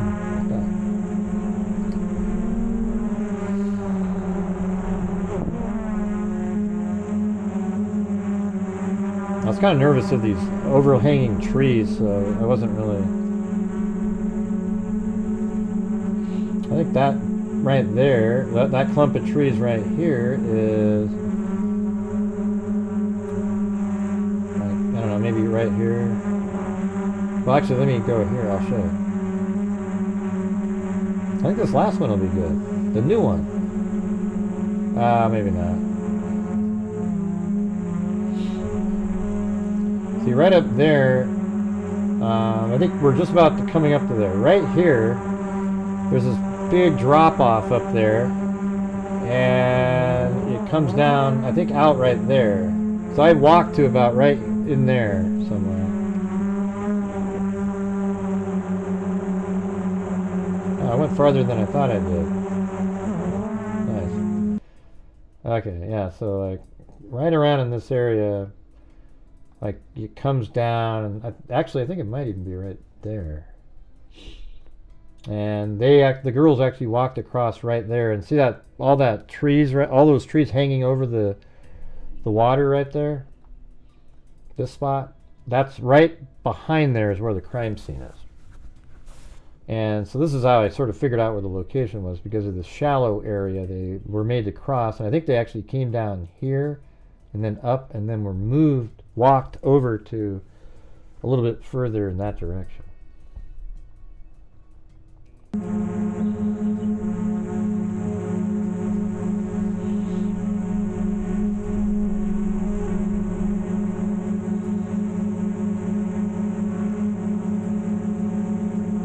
Yeah, you don't need a license to fly it. I mean, you have to have like you have to pay money and be registered. Now you have to have a like a transponder, remote ID on your drones.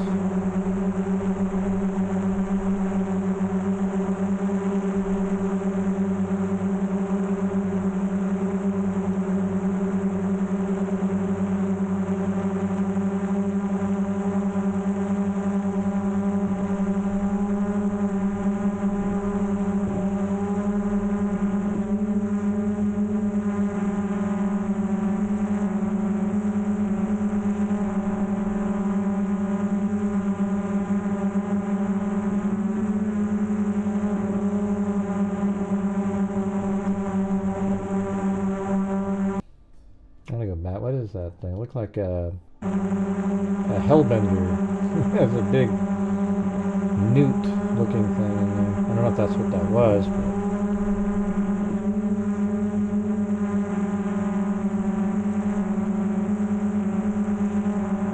oh, right there. What is that thing?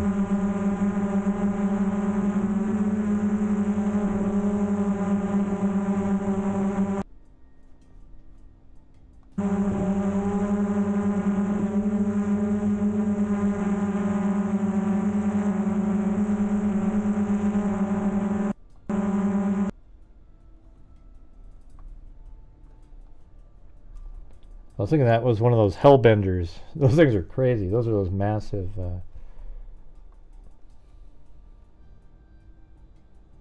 What do you mean you can't type your opinion in there? What are you talking about?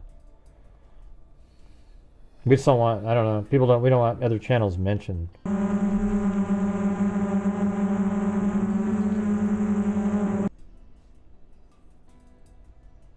Well, I don't really give a damn, Mustang 1965. Why do you even bring him up? Who cares what they're saying? Look, I'm just covering it in because I've lost touch of the case for a while. Now it's back in my mind fresh. There's 3 hearings this week coming up. You know, I wish that people would support the channel more when we're going back over this stuff again. But this is another indication that we can only do the really popular cases that are popular right now for the channel to be successful. Like my videos that I've put out recently, I've gotten over 1,000 subscribers just from the videos. So we're back to that again. Like I mean, I've tried to explain it, and I think that's kind of where I'm heading. But we're covering it again right now, and I'm not sure why. Mustang, are you just here to like create some sort of drama or something, or? It's ridiculous. No, he hasn't got rid of anybody. He doesn't even know what he's doing.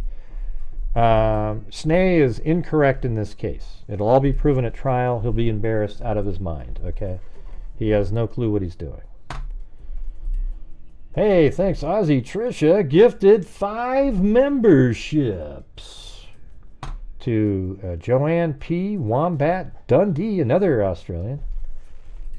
I think, anyways. And then Reapp What You Us something, and then Mickey Morgan and different Kit Kat. I haven't seen our Kit Kat in a while, you know. Been a while.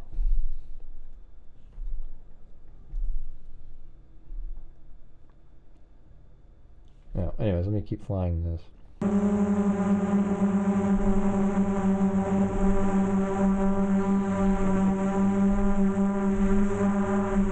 Who are you talking about, Easton? Nobody knows what you're talking about.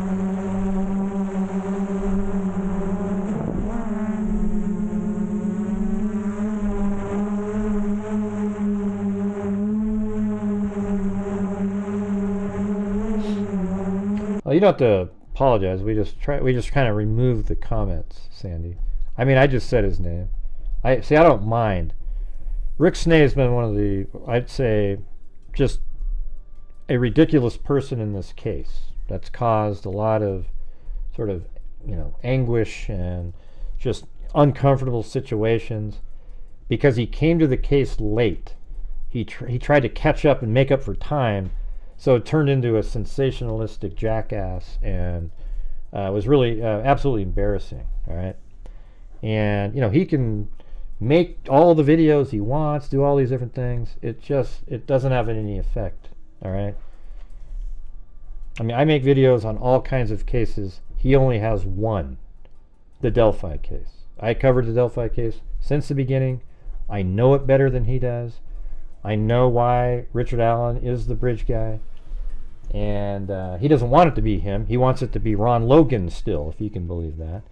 And I've been covering this case since the beginning, and I know the factual information that literally locks in Richard Allen as being the bridge guy. 100%. Okay? So he can do whatever he wants. I mean, go watch him. Go watch those videos, whatever it is. Okay? I don't like the guy. Okay? He's very disingenuous. He doesn't really, see, the thing is his persona is worse behind the scenes than it is on his show, if you can believe that. Yeah, it's crazy.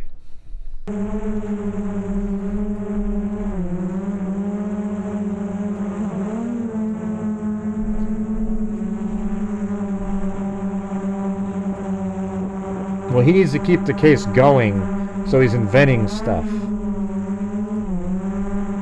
I should have kept going on that. That was pretty cool looking. Look at that. Yeah, like around the earth. Look at that. Woo! That's kind of cool, that a special effect there. Kind of come in. That's what it really looks like, but you can go like that. So they walked all along that bridge there. This whole bridge used to be made out of that same stuff.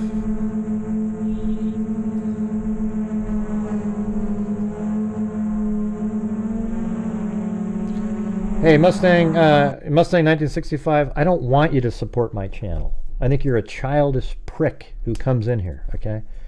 You came in here talking about some other guy that nobody cares about, okay? So go, piss in a bucket, do whatever you do. I don't have any idea.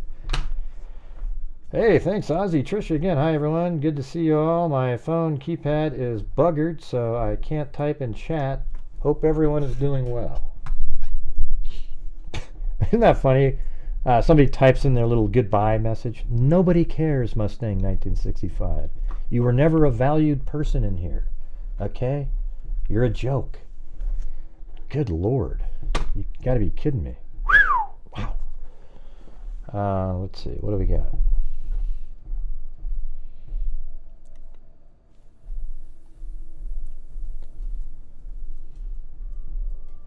Like the show's about you. I mean, it's unbelievable. We're just covering a case, and he comes in talking about some other guy and how, hey, Gray, they're just a shit stirrer that has no clue. They have no interest or care about the case. All right. And I didn't put you on timeout either, so go cry somewhere else. I'm just doing my show. But if they timed you out, I'm sure it was for a good reason.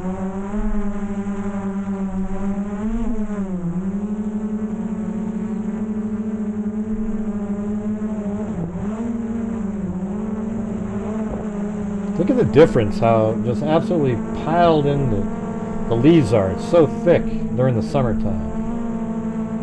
This is like a year ago. That's so crazy. I was there a year ago. Does that even seem real to me, it feels like I was there about, I don't know, 4 or 5 months ago. I mean, that entire trip out there was a year ago. That's insane. Maybe it was in September, I guess. But, you know, pretty much. But you don't have to block that person. I don't really care. They're just not really, you know, to come in here and trash the place. You know, it's just not cool.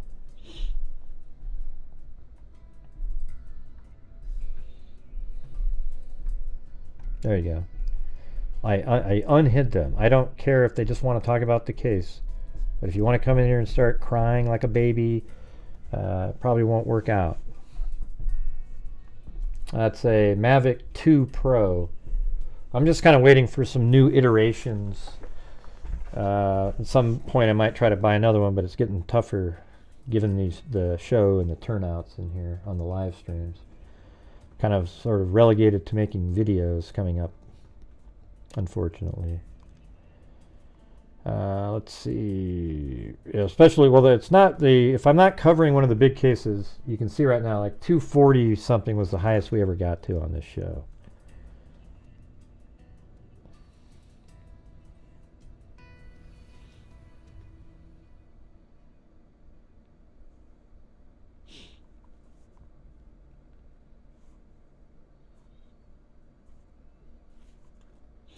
All right, let's see if I add all of the gifted memberships. So right now we are 51 short of the nightly goal.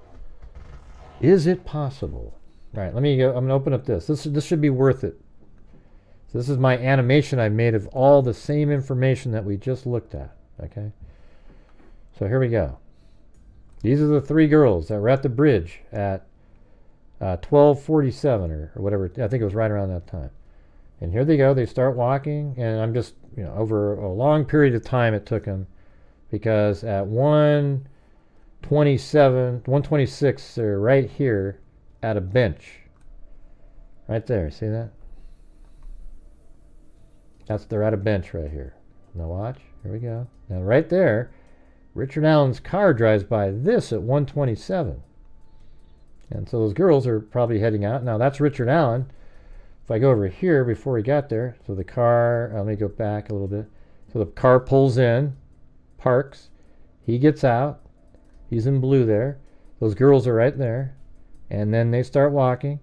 And then he passes them right there. He sees them. There's actually 4 girls. One's really tiny little girl though, like 10 years old or 9 or something. And then, you know, they just do whatever. They're just taking forever, lollygagging around. And way down here, Richard Allen is walking.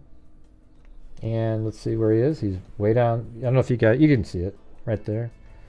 Thank you, Sandy Shirley. All right, getting closer, you guys. There he is right there. And then he makes it down to the bridge. Okay, but just before that, so while he's just making it to the bridge, this is Betsy Blair. Notice how when she's driving, here's those 3 girls. They're crossing over the old State Road 25, and she goes underneath it and around, and then she parks her car here at I think it was 1:46 and like 20 seconds. And look there's Richard Allen right there. Betsy Blair right here. Because Richard Allen said he passed the 3 girls and walked directly to the Monon High Bridge, right? So that places them there, right where I have them. Then Betsy Blair parks right here. She gets out and she walks. And watch, she'll come down here. And when she gets here, but here's something interesting. So Betsy Blair gets out. Right there, but watch. She's walking down the trail, and she's going fast. She's there to exercise. Yeah, we're currently... I think 46 short now. 46. Then there is Kelsey pulling up.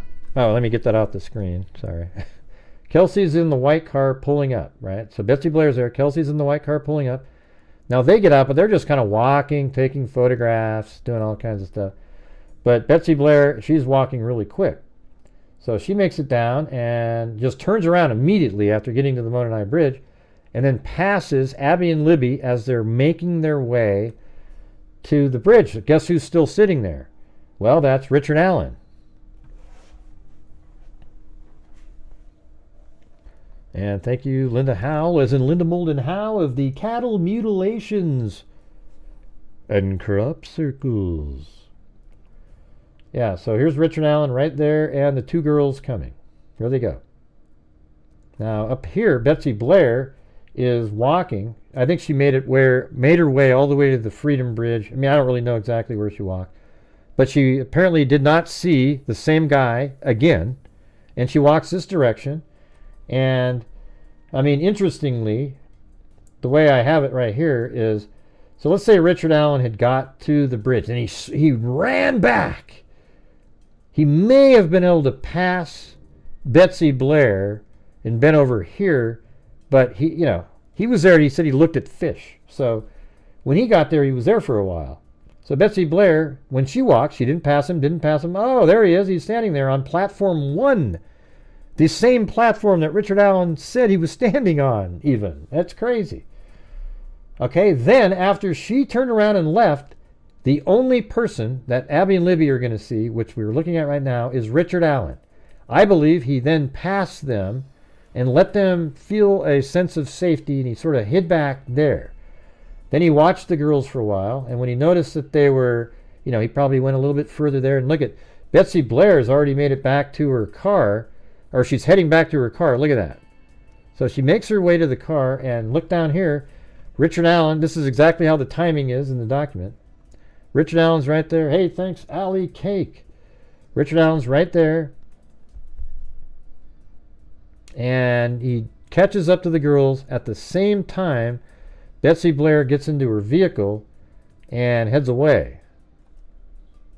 She takes off and is out of the area. Or around the same time, anyway. Yeah, so I mean, they're, I think it was, what time was it? 2:14, I think is what they said. So she got in her car at 2:14. The girls were made to go down the hill at 2:13. And then here they go down the hill. And the eerie part about it is at this point, there isn't another soul anywhere in this park. However, just like a half hour later, multiple people started showing up. But right at this time, it's just Richard Allen and the girls, and they're taken across the creek and they're killed over here. And he's confessed to it, you guys. So he's confessed. And doesn't this just show you, how can it be anybody else? How can it be anybody else? It can't be. Well, it could, Gray. I mean, an alien could have dropped him off. You forgot the alien, Gray.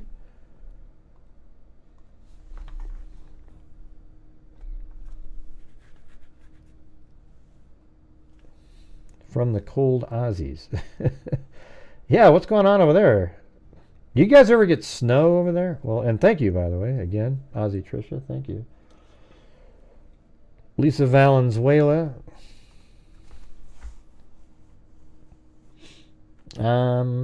Well, if his phone isn't there, Zozo, because remember he said he was looking at his stock ticker, and he didn't mention that the second time, though, because he must have realized, wait a minute, they'll be able to see that. So I bet you what he told Dan Doolin, I mean, only idiot criminals bring their cell phone with them. Richard Allen doesn't seem like a genius, though, so don't know. I remember it kind of snowed somewhere near Melbourne, somewhere up in the mountains. Like I think they even went skiing or something. My brother and my two brothers.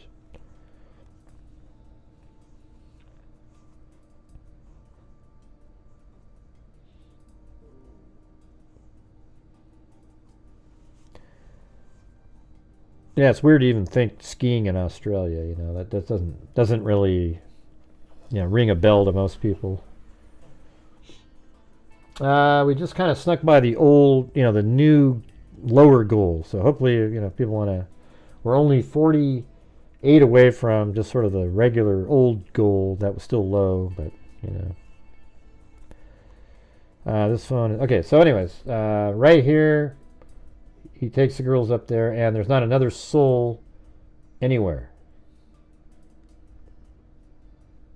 And then right around like 3 o'clock, other people were around. So this would be about when they were over here. I would say probably around like 2:25 maybe over here.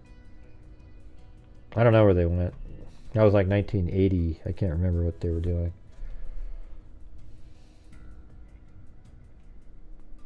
Hell, your parents probably weren't even. I don't even know.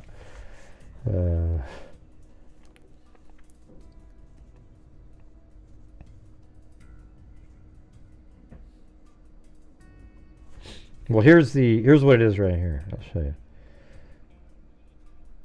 So that's what we're at, and I'm just counting the new members. Be great to see the actual number on the screen there. Hey, thanks, Kylie.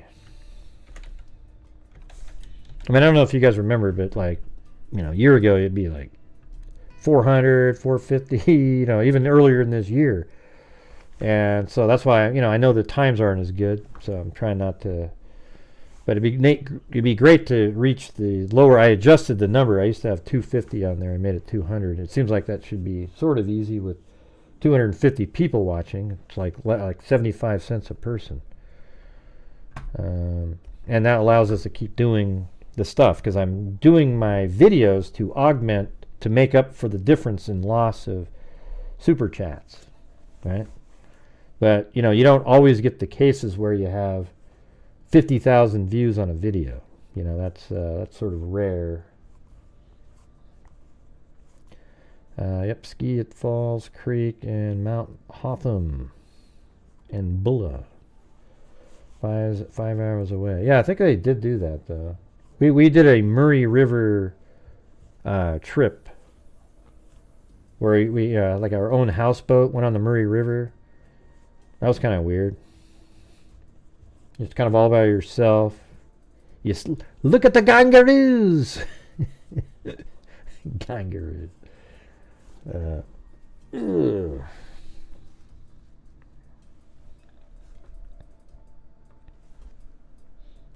So, does everybody, now it's back in our heads again, right? We've got the case back in our heads. And they're having hearings coming up. Tuesday, Wednesday, Thursday that are critical. What do you guys think they're going to talk about? If, let's see, Blue Mountain Barrington Tops near me. All right. Are you a good skier, Kylie?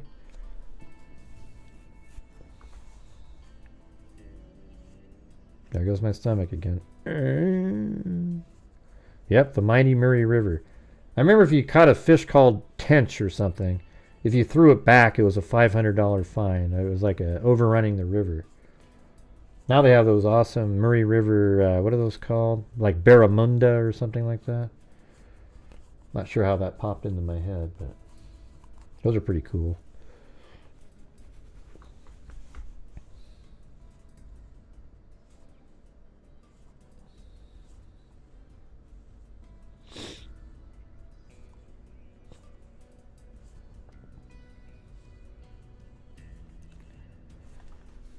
I don't know. Hold on. Let me see.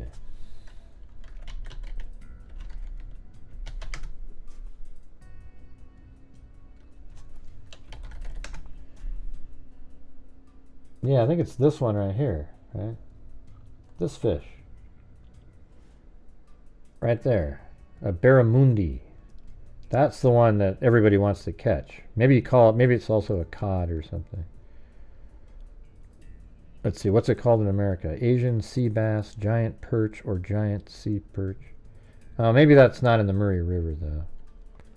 Let's see, what fish do people want to catch in the Murray River in Australia? They want to catch the Murray cod. There's one. The Murray cod is the largest exclusively freshwater fish in Australia. Let me see if it looks like what I was talking about. Murray River cod. Oh yeah, that looks kind of like the barramundi. That's the fish that I was thinking of. Yeah, like you watch these videos and people try to catch these guys, but it looks kind of similar to what I was just showing you, doesn't it? I mean, look at that. See how the fins are and everything? Wow, look at the...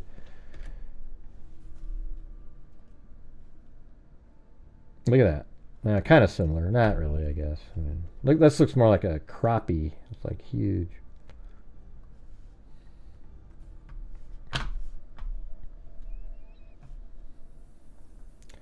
Thanks, Mustang 1965. Hey, look at your back end, Mustang 1965. But man, don't come in here and do that stuff, man. That's just ridiculous. You know it is too. You just try to stir up something regarding Snay. You know, I don't have any respect for that guy at all. I don't even communicate with him. He's just somebody that only covers the Delphi case and poorly, and it's just like a total waste of time. I don't know what to say. I've been doing YouTube for 8 years. And you know, work really hard, do videos, work on a whole bunch of different cases, try to get the actual truth out in cases, and he's not one of those people. All right, so there you go.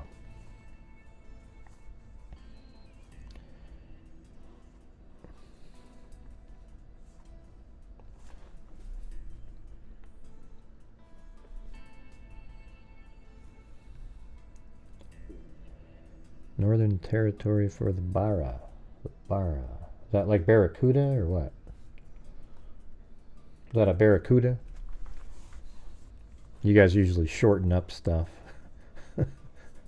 C and a half a servo. You know, it's like you guys are, yeah, you never just say the whole sentence.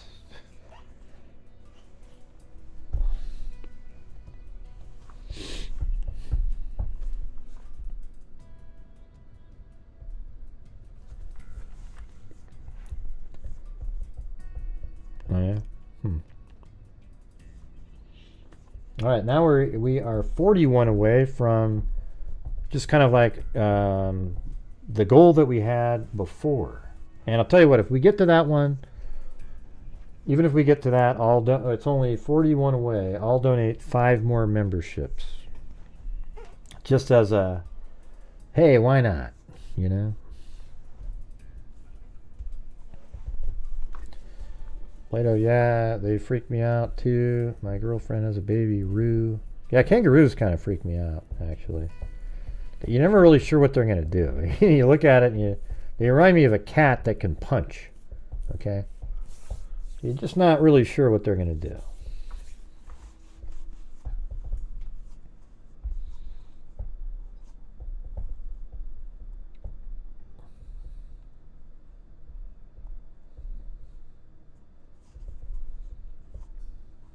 Is anybody here? You guys were chatting away, and now there's no chats. I don't know what's happening. I don't know if sometimes it just freezes up. Oh, I don't have it in live chat. There you go. Okay. That's crazy. Yeah, all these things just popped onto the screen. I always forget to do that.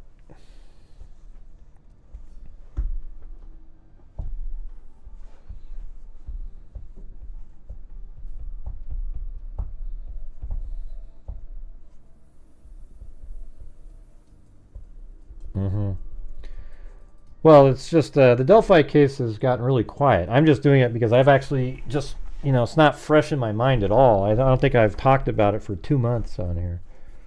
You know, we've been doing, you know, a lot of different, like the shooting things, taking up 2 weeks. We had the,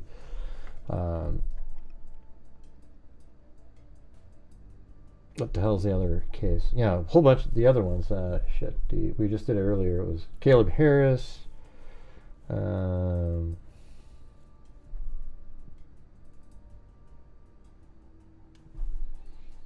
see. Any takers? 41 more. I give away 5 memberships. And then we'll get to do the spin, too. Unfortunately, I can't do Australians in the spin, even though you guys are the ones helping out. It's like a $30 shipping to get it over there, you know.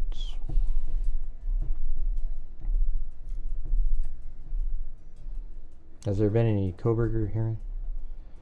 I haven't spoke to her lately. I talked to Becky today just to see how she's everybody's doing over there.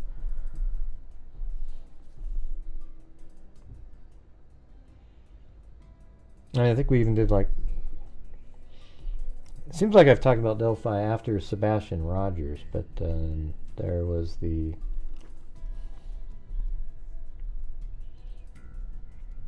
Got all these Aussies in here, man.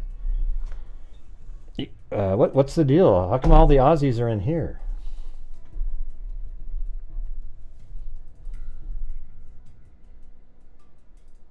Yeah, I mean, I don't know how to cover them because they're not live, but you know, maybe we can. I'll try to get somebody that can be there to take notes or something. Hey, thanks, Papa J and Kylie.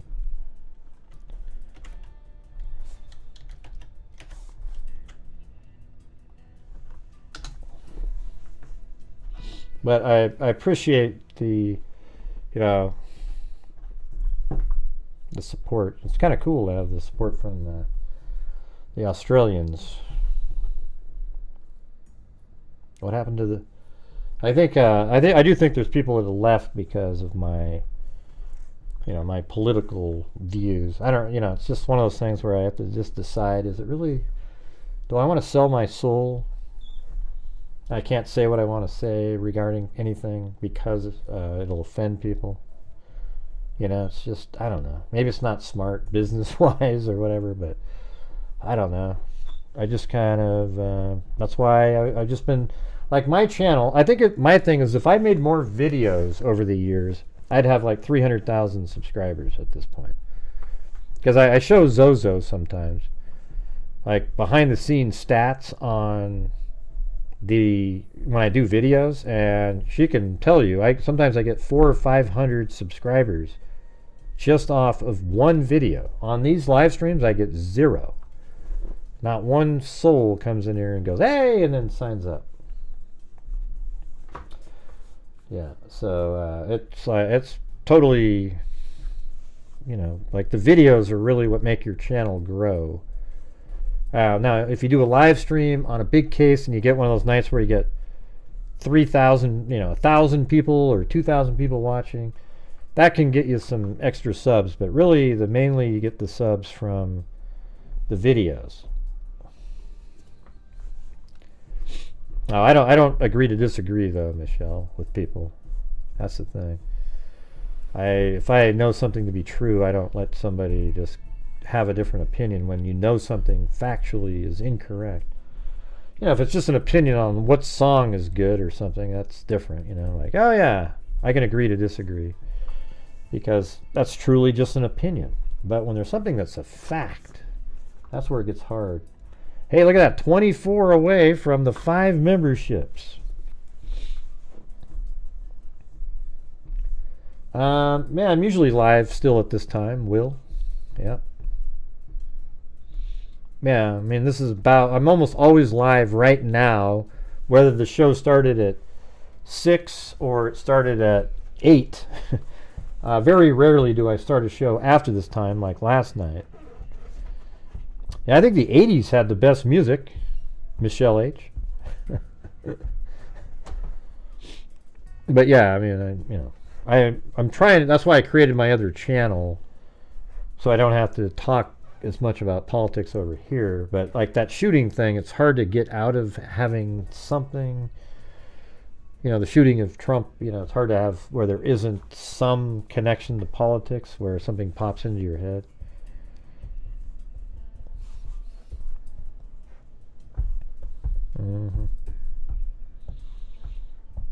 There's really no good songs anymore. Yeah, I always felt like in the 80s that that had such a wide range of people. Yeah, I saw it today. It was uncovered. You couldn't really see. It looks like they may have put almost like a piece of something in there on his ear. I couldn't really see it that great though, but it had no bandage on it. And you know the conspiracy people are going to zoom in and say, look at that, look at. Yeah, it's just stupid. 80s is the best.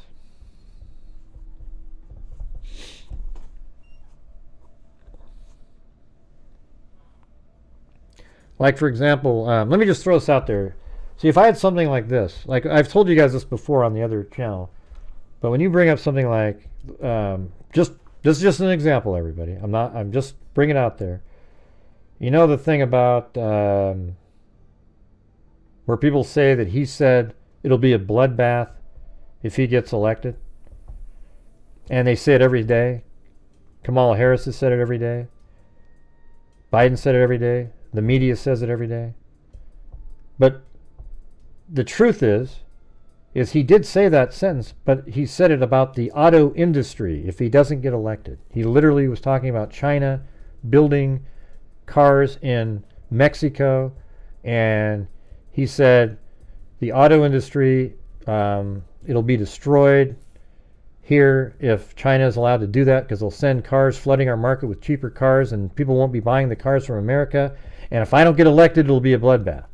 And you see how disingenuous it is. So when people say, like, let's agree to disagree, there isn't something to disagree with. It's a fact that that's what he was saying. You get it? So how do I let people go, no, Gray, when he really did say that? Now, you might agree whether or not it would cause a bloodbath in the auto industry. And so that's why I deploy the same factual thought process in true crime as I do over there. But it pisses people off because they don't believe something, So there you go. All right, look at that, you guys. 2390 away from 5 memberships being given out and being able to do the spin. That would be probably the best element.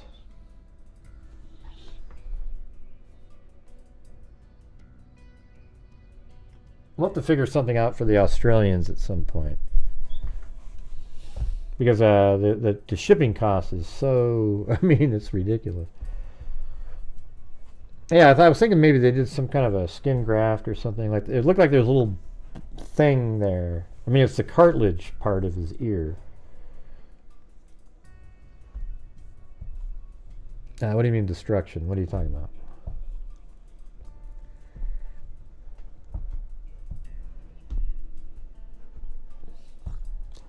They do. They try to make people nervous. I know, yeah, that's kind of, it is true.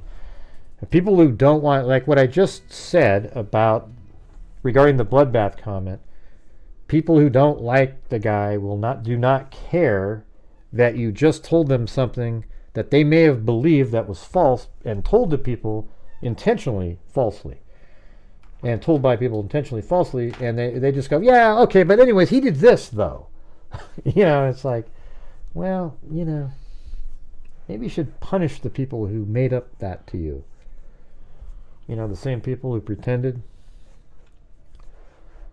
Yeah, you guys can do it, can't you? I just threw it out there again. We've only got about 37 minutes to get to $23 more, and that will get 5 new memberships. Do you think that will be because they don't want crime scene pics out? Huh? Cell phones permitted in the building. Yeah, they don't want anything in there. Yeah, they don't want any crime scene photos. They don't want anything recorded. Yeah, you can't even bring one there. I remember that. I think that makes total sense to me.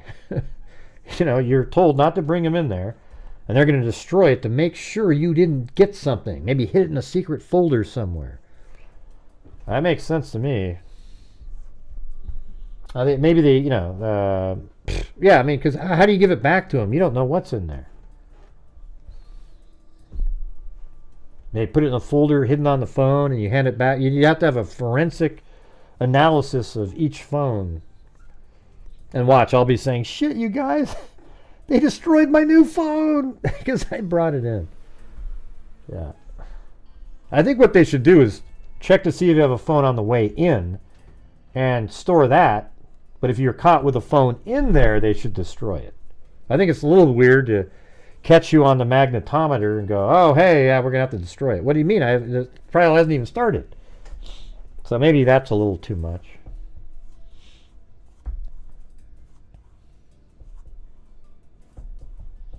Man, you guys, this is brutal. You can't get to the freaking number so we can get the other 5 memberships? Well, we know it's the little swath. The photos are already out. No, just a couple of crime scene pictures. I've seen them. Nah, I don't need a burner phone.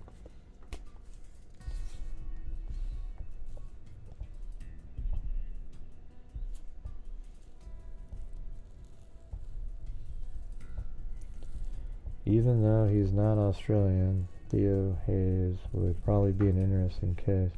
I don't know. I don't know.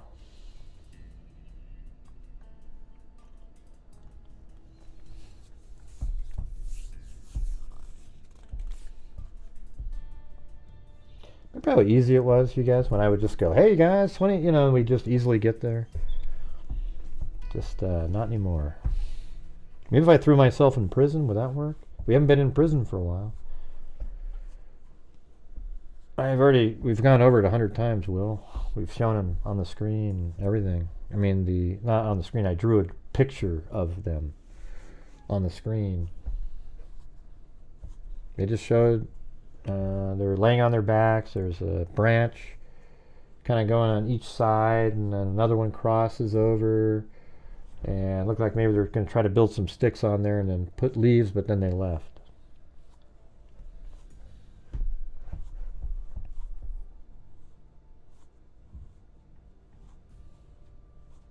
Well, it's not gonna do anything, Wendy. All right, here we go. I'll try it. We'll see what happens. Will me going into jail? Pretend that the dogs are it. Forget me. All right. Oh, you want to be in the... How do I do it? If I go like that... Oh, there you go.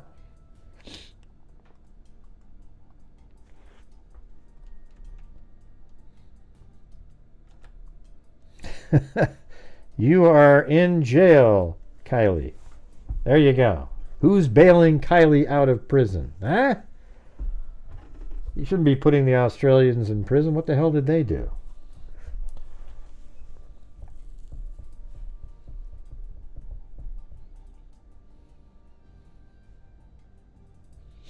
Yeah, they probably would if they wanted to get the dogs out. But hey, no, you got to get the Australians out.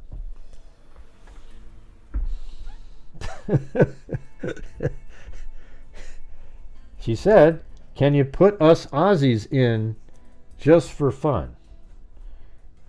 Is that what you meant? In jail or in... What did you mean by in? I thought you meant in prison. Maybe you meant like something else. I don't know.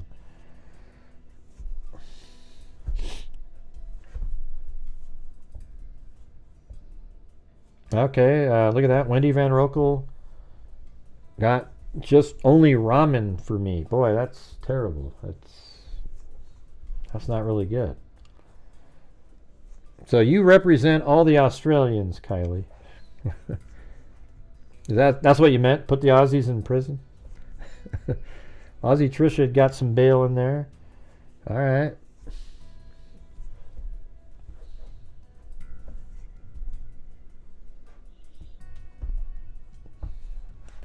Fun to put us in the draw. Yeah, but the problem is if you win, I'd feel bad. The problem is I can't afford to. It's like $40 just to send something, because the item and then sending it. It's already like, right in the United States it's $4.99 to ship it, and then I have the cost of the items.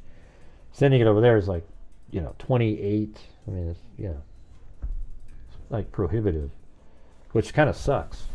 You know? I mean, what do you guys think about that?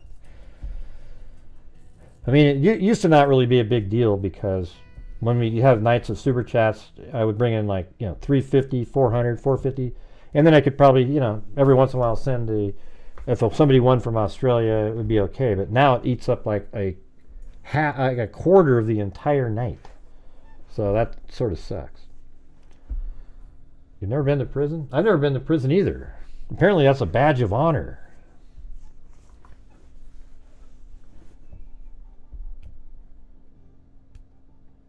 Yeah, there's Will Warren. To get the mail, I don't know. Ask. It takes like 2 or 3 weeks, 4 weeks. But one time I sent something to Zozo. I think it was a notebook or something, and they put it like on a ship. At one point, it was near Hawaii somewhere, and then it was just like I don't even know where the hell that sucker went, man. That thing took like a month to like get somewhere. Do you remember that? I mean, that thing was just all over the place. I think it had like 97 stamps of like port of entries on it. That thing probably went to Istanbul. We're going home in the back of a divvy van Kylie. Oh, divvy. What's a divvy? We're going back home. We're going home in the back of a divvy. Yeah. Oh, look at me. I'm pretending I'm her. Let me scratch your head. Ah! All right. We can get you out of prison. Now, how are we getting me out of here? Yeah. I think most people haven't been to prison.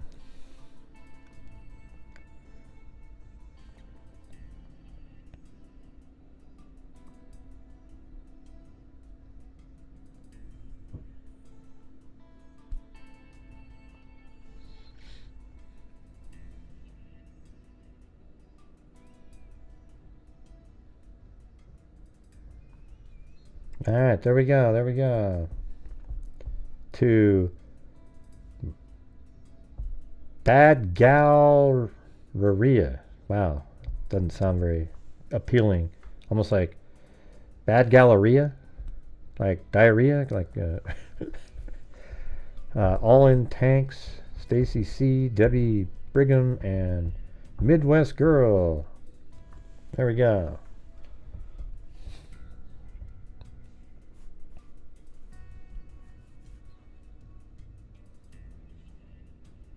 Well, he is normally. He's old. My dog is. He's like 12 or 13. Blue is.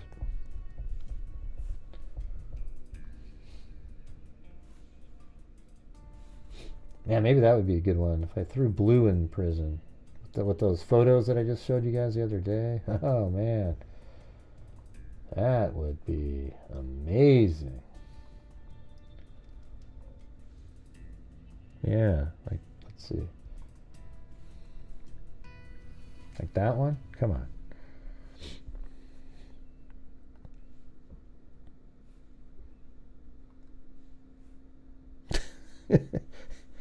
Doesn't he look miserable? You know what I do is I lay him like that on my legs, and then I take my hands and I like rub his shoulders like a human back on his shoulders, and he just is like, he almost passes out. He just thinks it feels so good. It's so weird.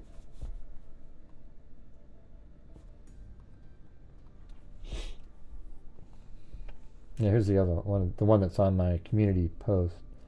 That's one that's sort of anthropomorphic, you know. It's like, oh, look at that. He's sitting up just like a baby would with his feet sticking out and his arms sitting there, and he's just absolutely in a crazy... Hey, thanks, pancakes. I mean, hey, by the way, the Australians out there, what do you think about? I mean, do you understand what I mean? The shitty part is I want you. I mean, I really appreciate you guys' support, but how do I send something that's like $45? You know? Yeah. I don't want you guys to think, oh, that's mean, Gray. You know, I don't know how to do it. Can you guys help me out with that? There's one. Let me see what the other one is. There's that one. Oh, I haven't shown you that one, I don't think. Yeah. He's probably going, oh, God, oh, that feels so good.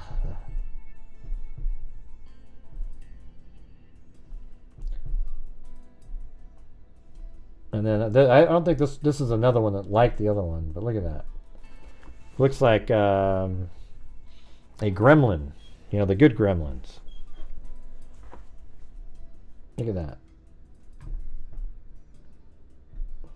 That'd be a cool photo, something to have on the wall right there. Just that, you know? Yeah, Gizmo. Right.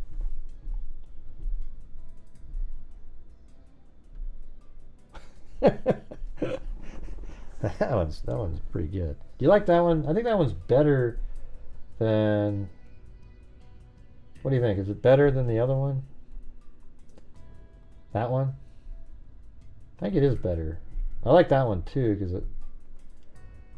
that one's different. I don't know. They're just both about the same, I guess. Yeah, he's just like, oh man, this is amazing.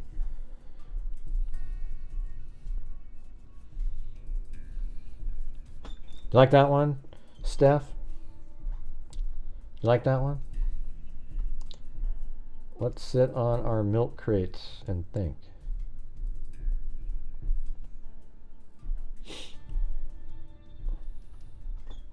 Maybe there's something. Maybe I could do something where you, I don't know, like the Australians could win some digital Amazon, you know, $10 gift certificate or something. I don't know. Something that's not like it's attached to shipping something. Is that something maybe? I don't know. I'm not doing Bitcoin. What a dumb idea. Let's see. New vocab for the night. Anthropomorphic. And, oh, it was penis. Oh, so he needed the fanny pack to put his penis in.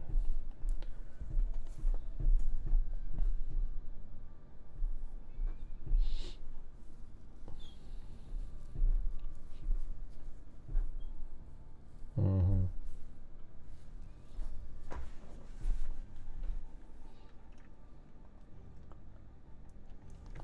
Here, I'll put just so if you win, you can say, "Hey, I won." Some of the names in here. Hold on.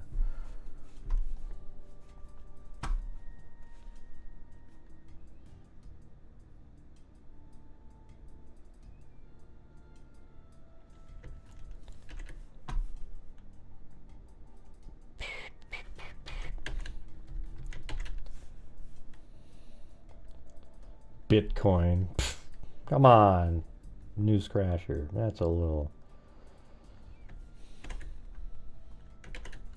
1/1000th of a Bitcoin.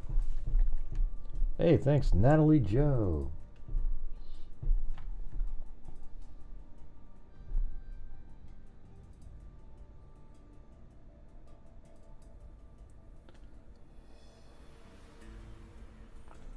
Trying to find some of the other Aussies.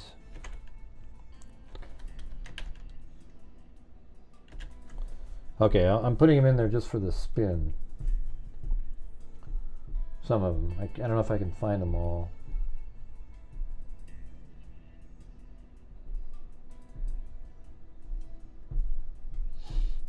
I tried. I don't know if there's any extra ones, but I'll be in Oz in January. Everyone that wants a notebook can me at the airport to get their notebooks. Oh, can meet you. Ah, jeez. That sounds ridiculous. Just like your LOL at the end. They drive all the way from Sydney to go get their notebook, huh?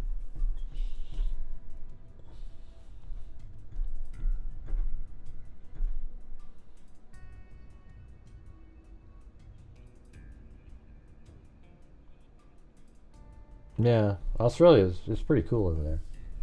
Stop at New Zealand, you go there. I mean, I think I would have had more appreciation if I was older and went there.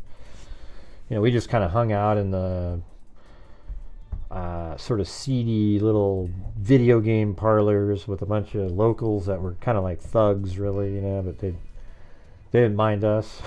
They taught us how to trick the games. Like you could get a 2-cent piece that was the same size as your 20-cent piece, or maybe, I'm not sure if it was a 20 or 25-cent piece that you guys had, but it was about the same size, a little bit. But if you flicked it in just right, it wasn't quite it wasn't the same size, but if you took a 2-cent piece, you could get in there and you flick it with your finger and it'd go up and knock it would get the machine to play a game.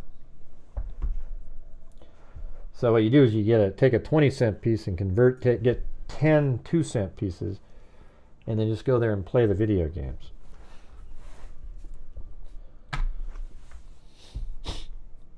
Our parents forced us to do things that we might like. I mean, I did play basketball again. The Australians are really good at basketball now, but they weren't very good in 1980. Like, we were just dominated. I mean, even though I was like 16 years old, we just smoked them up and down the court, back, all these crazy passes. They were like, what the hell's going on? But now they're really good. I mean, there's one of the up and coming. They have a lot of NBA players. Blazers even have one on the team, Duop Reith.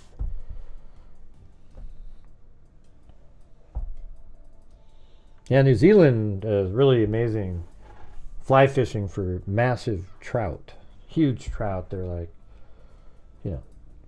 8-pound, 10-pound rainbow trout just swimming around. They're highly oxygenated water, so they grow really big for some reason. There's no predators really on them, so you see a lot of YouTube videos that I watch where guys in New Zealand. It's kind of like, I wouldn't even want to go there though, because once you went there, you'd never want to fish anywhere else. You'd be like, God. Although there are some rivers here that have pretty big trout in them. Yeah, he looks smaller than I thought too. Like in this picture. I mean, he's longer, like he's squished up right there, right? Like if he was walking, he'd look longer. But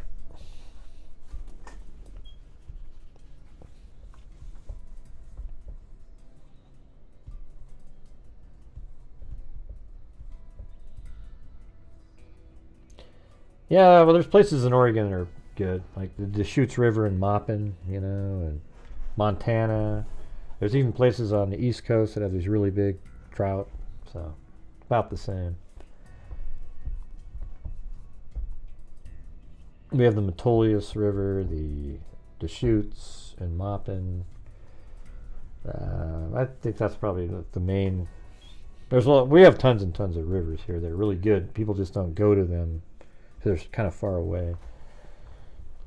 Yeah, I eat. I mean, I let most of the trout that I catch go, but I might keep one to eat because I love them. They taste so good the way I do it. Get tin foil out. You put a little butter in the tin foil after you clean the fish. Then you put the butter inside the trout itself, and then you squirt some lemon juice in there, and then wrap it up in a tin foil and throw it into the coals of a fire. Come back about 10 minutes later, open that sucker up, and jeez, I mean, I don't know if there's anything better than that. Yeah, and the Halem has cutthroats I've caught there.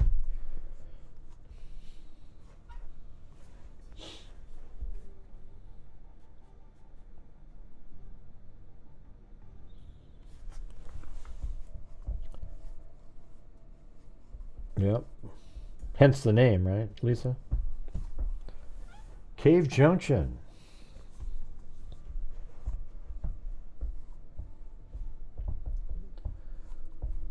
Well, do you guys get something out of the doing the recap?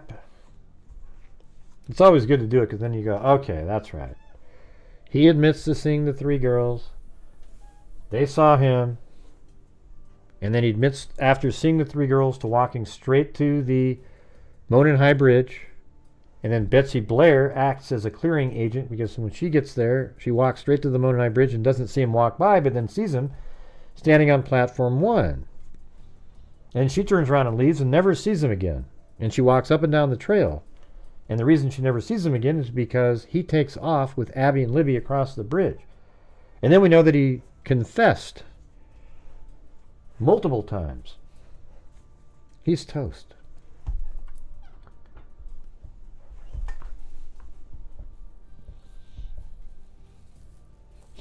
They have a really cool cave, yeah.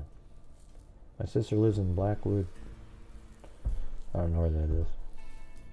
Australia looks like Mars, though. You ever looked at that? Like, I think most of Australia is it looks just like Mars. I mean, look at this. Like, people don't live in these areas out here. I think most of Australia is uninhabitable. Does anybody live out here? Is there like a house somewhere? I mean, okay, here's a little town called Kintor. Everyone here is probably red. All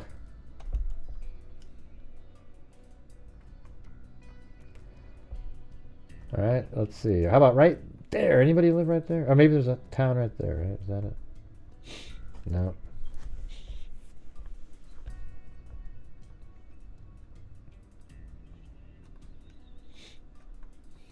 Yeah, I mean, I think there's just a lot of uninhabitable areas, right?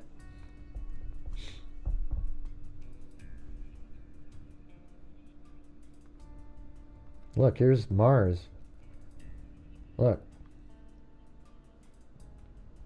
I still have all my places are put on here as if they're... But here's Mars, look.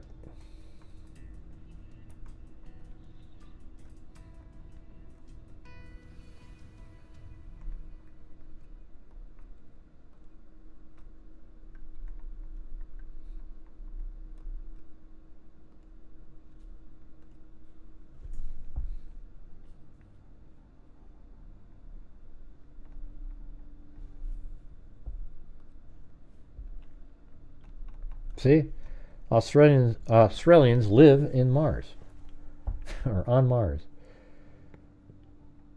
That's a survey photo. Where about the? Now look at all these pictures. I want to know where the lander was. Oh, okay, right there. See, some of these images are really high definition. Be cool if they did the 360 on this, though, wouldn't it? Maybe Google Earth has that in its future. Can you see Earth somewhere?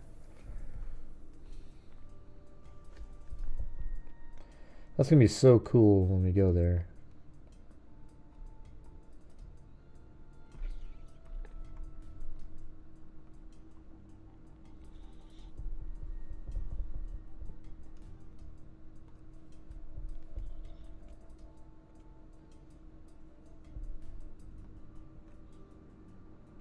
One thing is weird. How come we don't go back to the moon ever?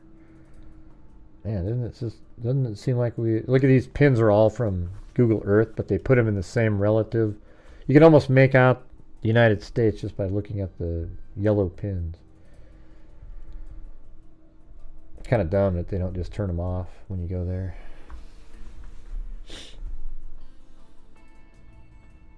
See? There you go.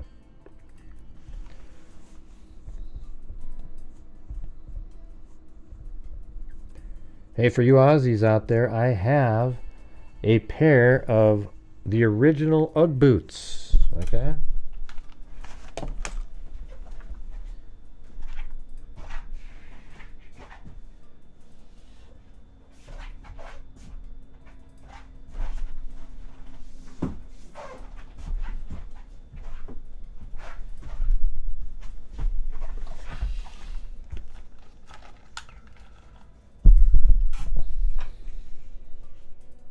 And here they are from 1980, you guys. 1980.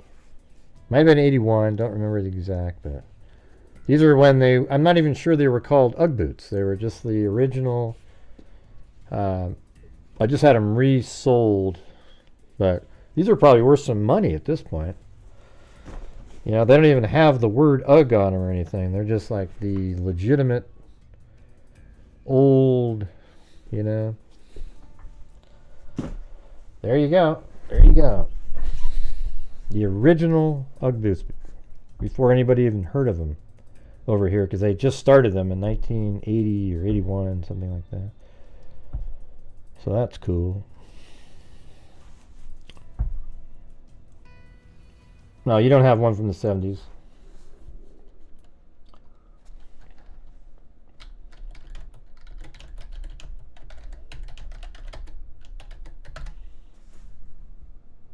I guess, okay, I guess it's possible. It says, the UGG brand was founded in 1978 by Australian surfer Brian Smith in Santa Monica. I guess it was California. Smith was inspired to create the brand after wearing his Australian sheepskin boots after a late night surf in Malibu. So maybe they were just sheepskin boots. Maybe that's what I've got. You know what I'm saying? So maybe that's what I have. I have like the original sheepskin boots, Michelle H. Smith and his colleague Doug Jensen purchased boots from Australian manufacturer Country Leather, but were unhappy with the quality and decided to start their own company. They trademarked UGG and established UGG Imports, which became UGG Holdings in 1987. So that's interesting, right? That means the boots that I have are what became UGG boots. And maybe people just called them that at the time, but they weren't technically UGG boots.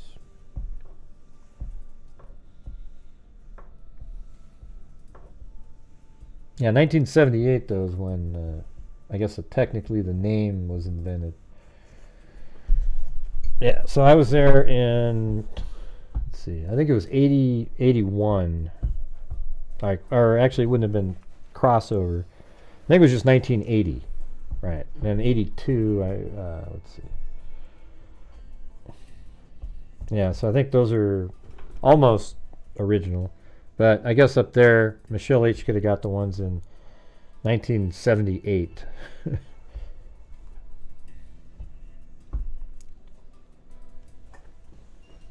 Yeah, it's kind of weird that I still have them. I mean, those are 44 years old, and you can still wear them.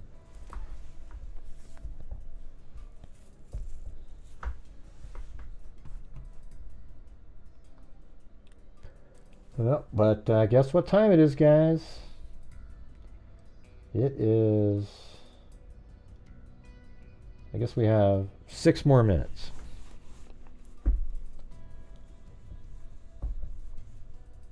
Yeah, I don't remember what they cost back then. I'm sure they were equal compared, you know, to what money's worth now.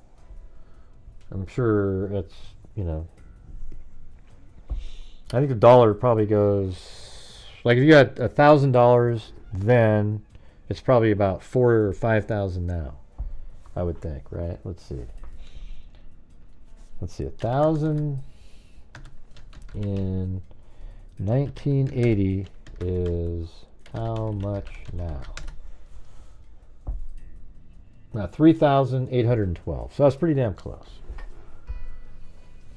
So if there was boots that were, so it's 3.8 times. So if they were $40 then, that would be today them being, gosh, I mean 40, 80, 4 times 4 basically. We have about 150 bucks. That sounds about right, doesn't it?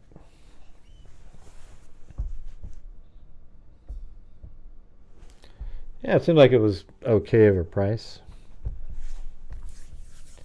I didn't actually do it. My wife took them in and had it done. $119.60 today would be 1,000. So that means, you know, for $100 in 1960, you could buy the same stuff that you can today for 1,000. And that's kind of almost the same thing as 4 years ago. We could buy, you know, I mean, inflation's just gone up a lot.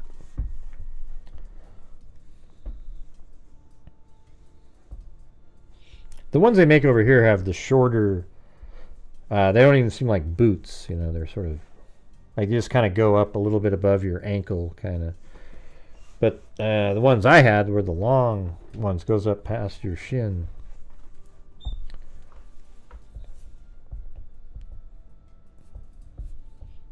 Yep, so that's pretty close. Pretty close.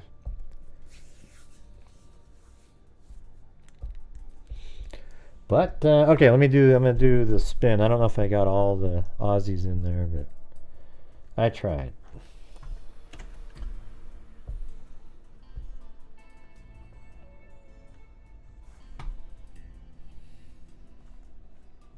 But maybe we could figure out something where I get you like an Amazon gift card or something, you know.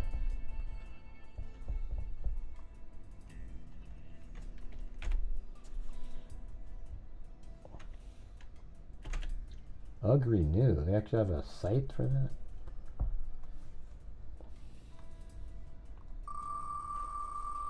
We'll just spin again if it lands on one, I guess. Critter Lover Jesse. All right. Very cool.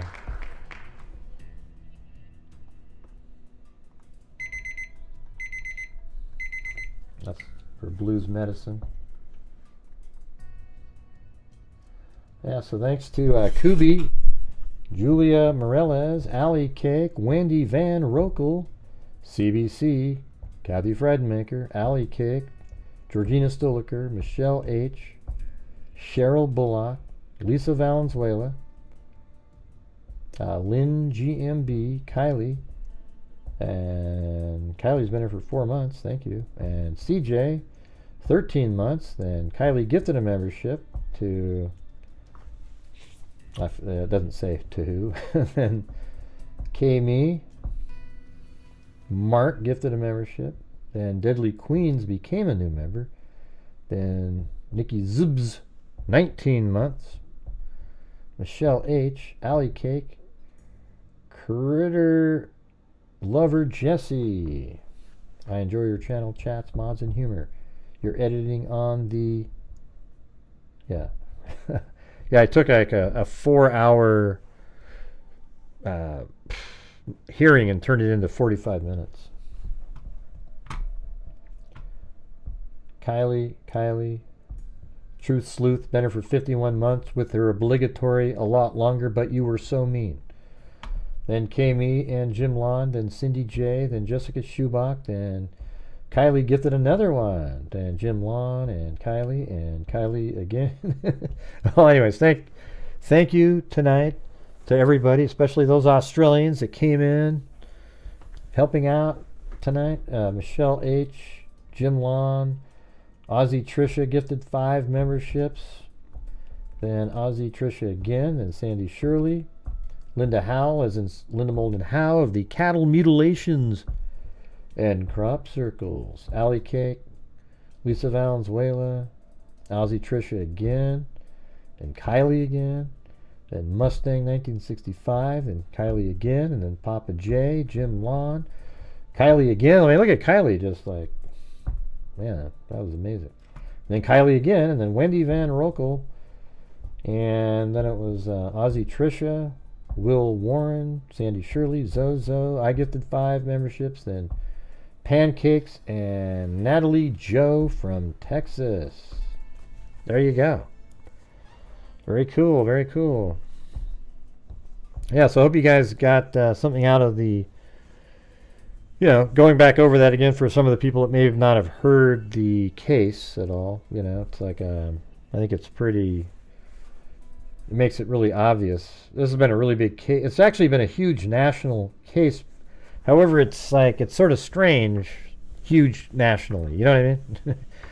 Like, it's never really been like Karen Reed big, you know? Like that, I guess the day somebody was arrested, it got sort of like that. And it might be really huge during the trial, but it's never been like the steady Karen Reed's. Never, I don't even think it's been as big as, what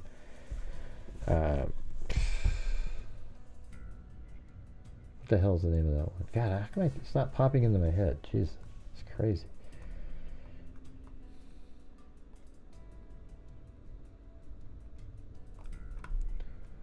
Not sure why, but it just isn't. It should, because it's really simple. Oh, Stearns. Stefan Stearns and Madeline Soto. Yeah. Like that one's bigger than the Delphi case, right? Wouldn't you say that? Just in general, like everybody in the media is talking about it at the time, and they're all doing the updates and everything. I mean, you could make an argument, though, in those cases, there's a lot more information that's been produced by authorities and whatnot to be able to look at. I mean, look how much more information came out in the Madeline Soto case compared to the Delphi case, for example. I mean, all those documents we've already seen took forever, and we still don't have a lot of stuff.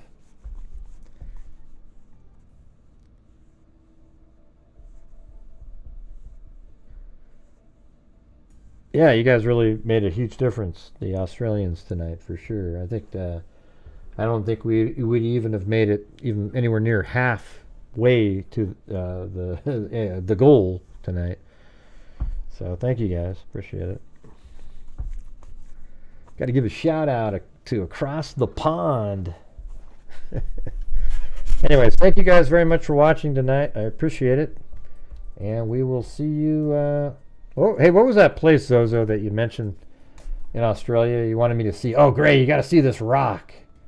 Hey, what was the name of that thing again? I want to go show it just to see, because it was so funny. It was absolutely the most boring looking thing ever. What was the name of that? Big rock somewhere. Oh, there it is. I almost used ha as part of the name. All right, here we go.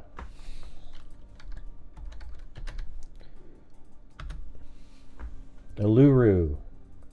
I was like, okay, man, here we go. We're going to have like a 360... Jesus. So obviously they didn't model it too well, I guess. Or maybe that is might be what it looked like. I don't know. Let's see. Let's take a look at it from like over here.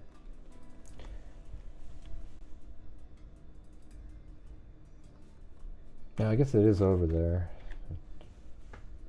That might be actually what it looks like. I don't know though. Let me see. Nah, that's not 3D.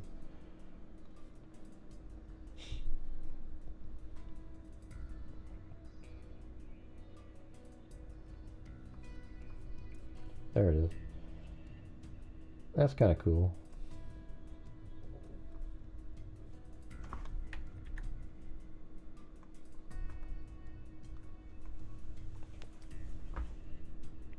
Ayers Rock, yeah. Why can't you walk on it? What's so great about it?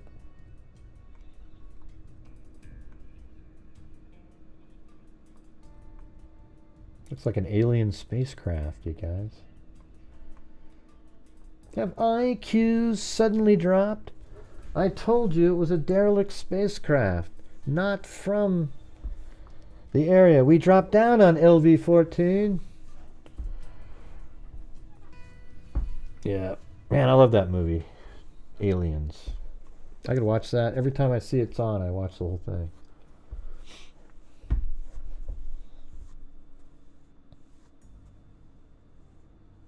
It'll wear out. Oh, that sounds a little bit like the congressman who said, well, I'm not sure if we should build a base on Guam because, you know, will it actually tilt Guam over if there's too much weight on the one side? I mean, he was actually serious, if you can believe that. That he thought islands are just floating in the water somehow. That it wasn't really attached to a massive, basically volcano that goes underneath the ground. All right, anyways, thanks everybody. We'll see you guys later. And, as I always say, until next time, be safe out there. Yeah, I've been doing this true crime thing for quite a while now. And during this whole time, I have not seen one person that is a crime dissector. Plug rejector, I'm a certified human lie detector. Gonna get ya On a stretcher, if you try and play me like an old projector.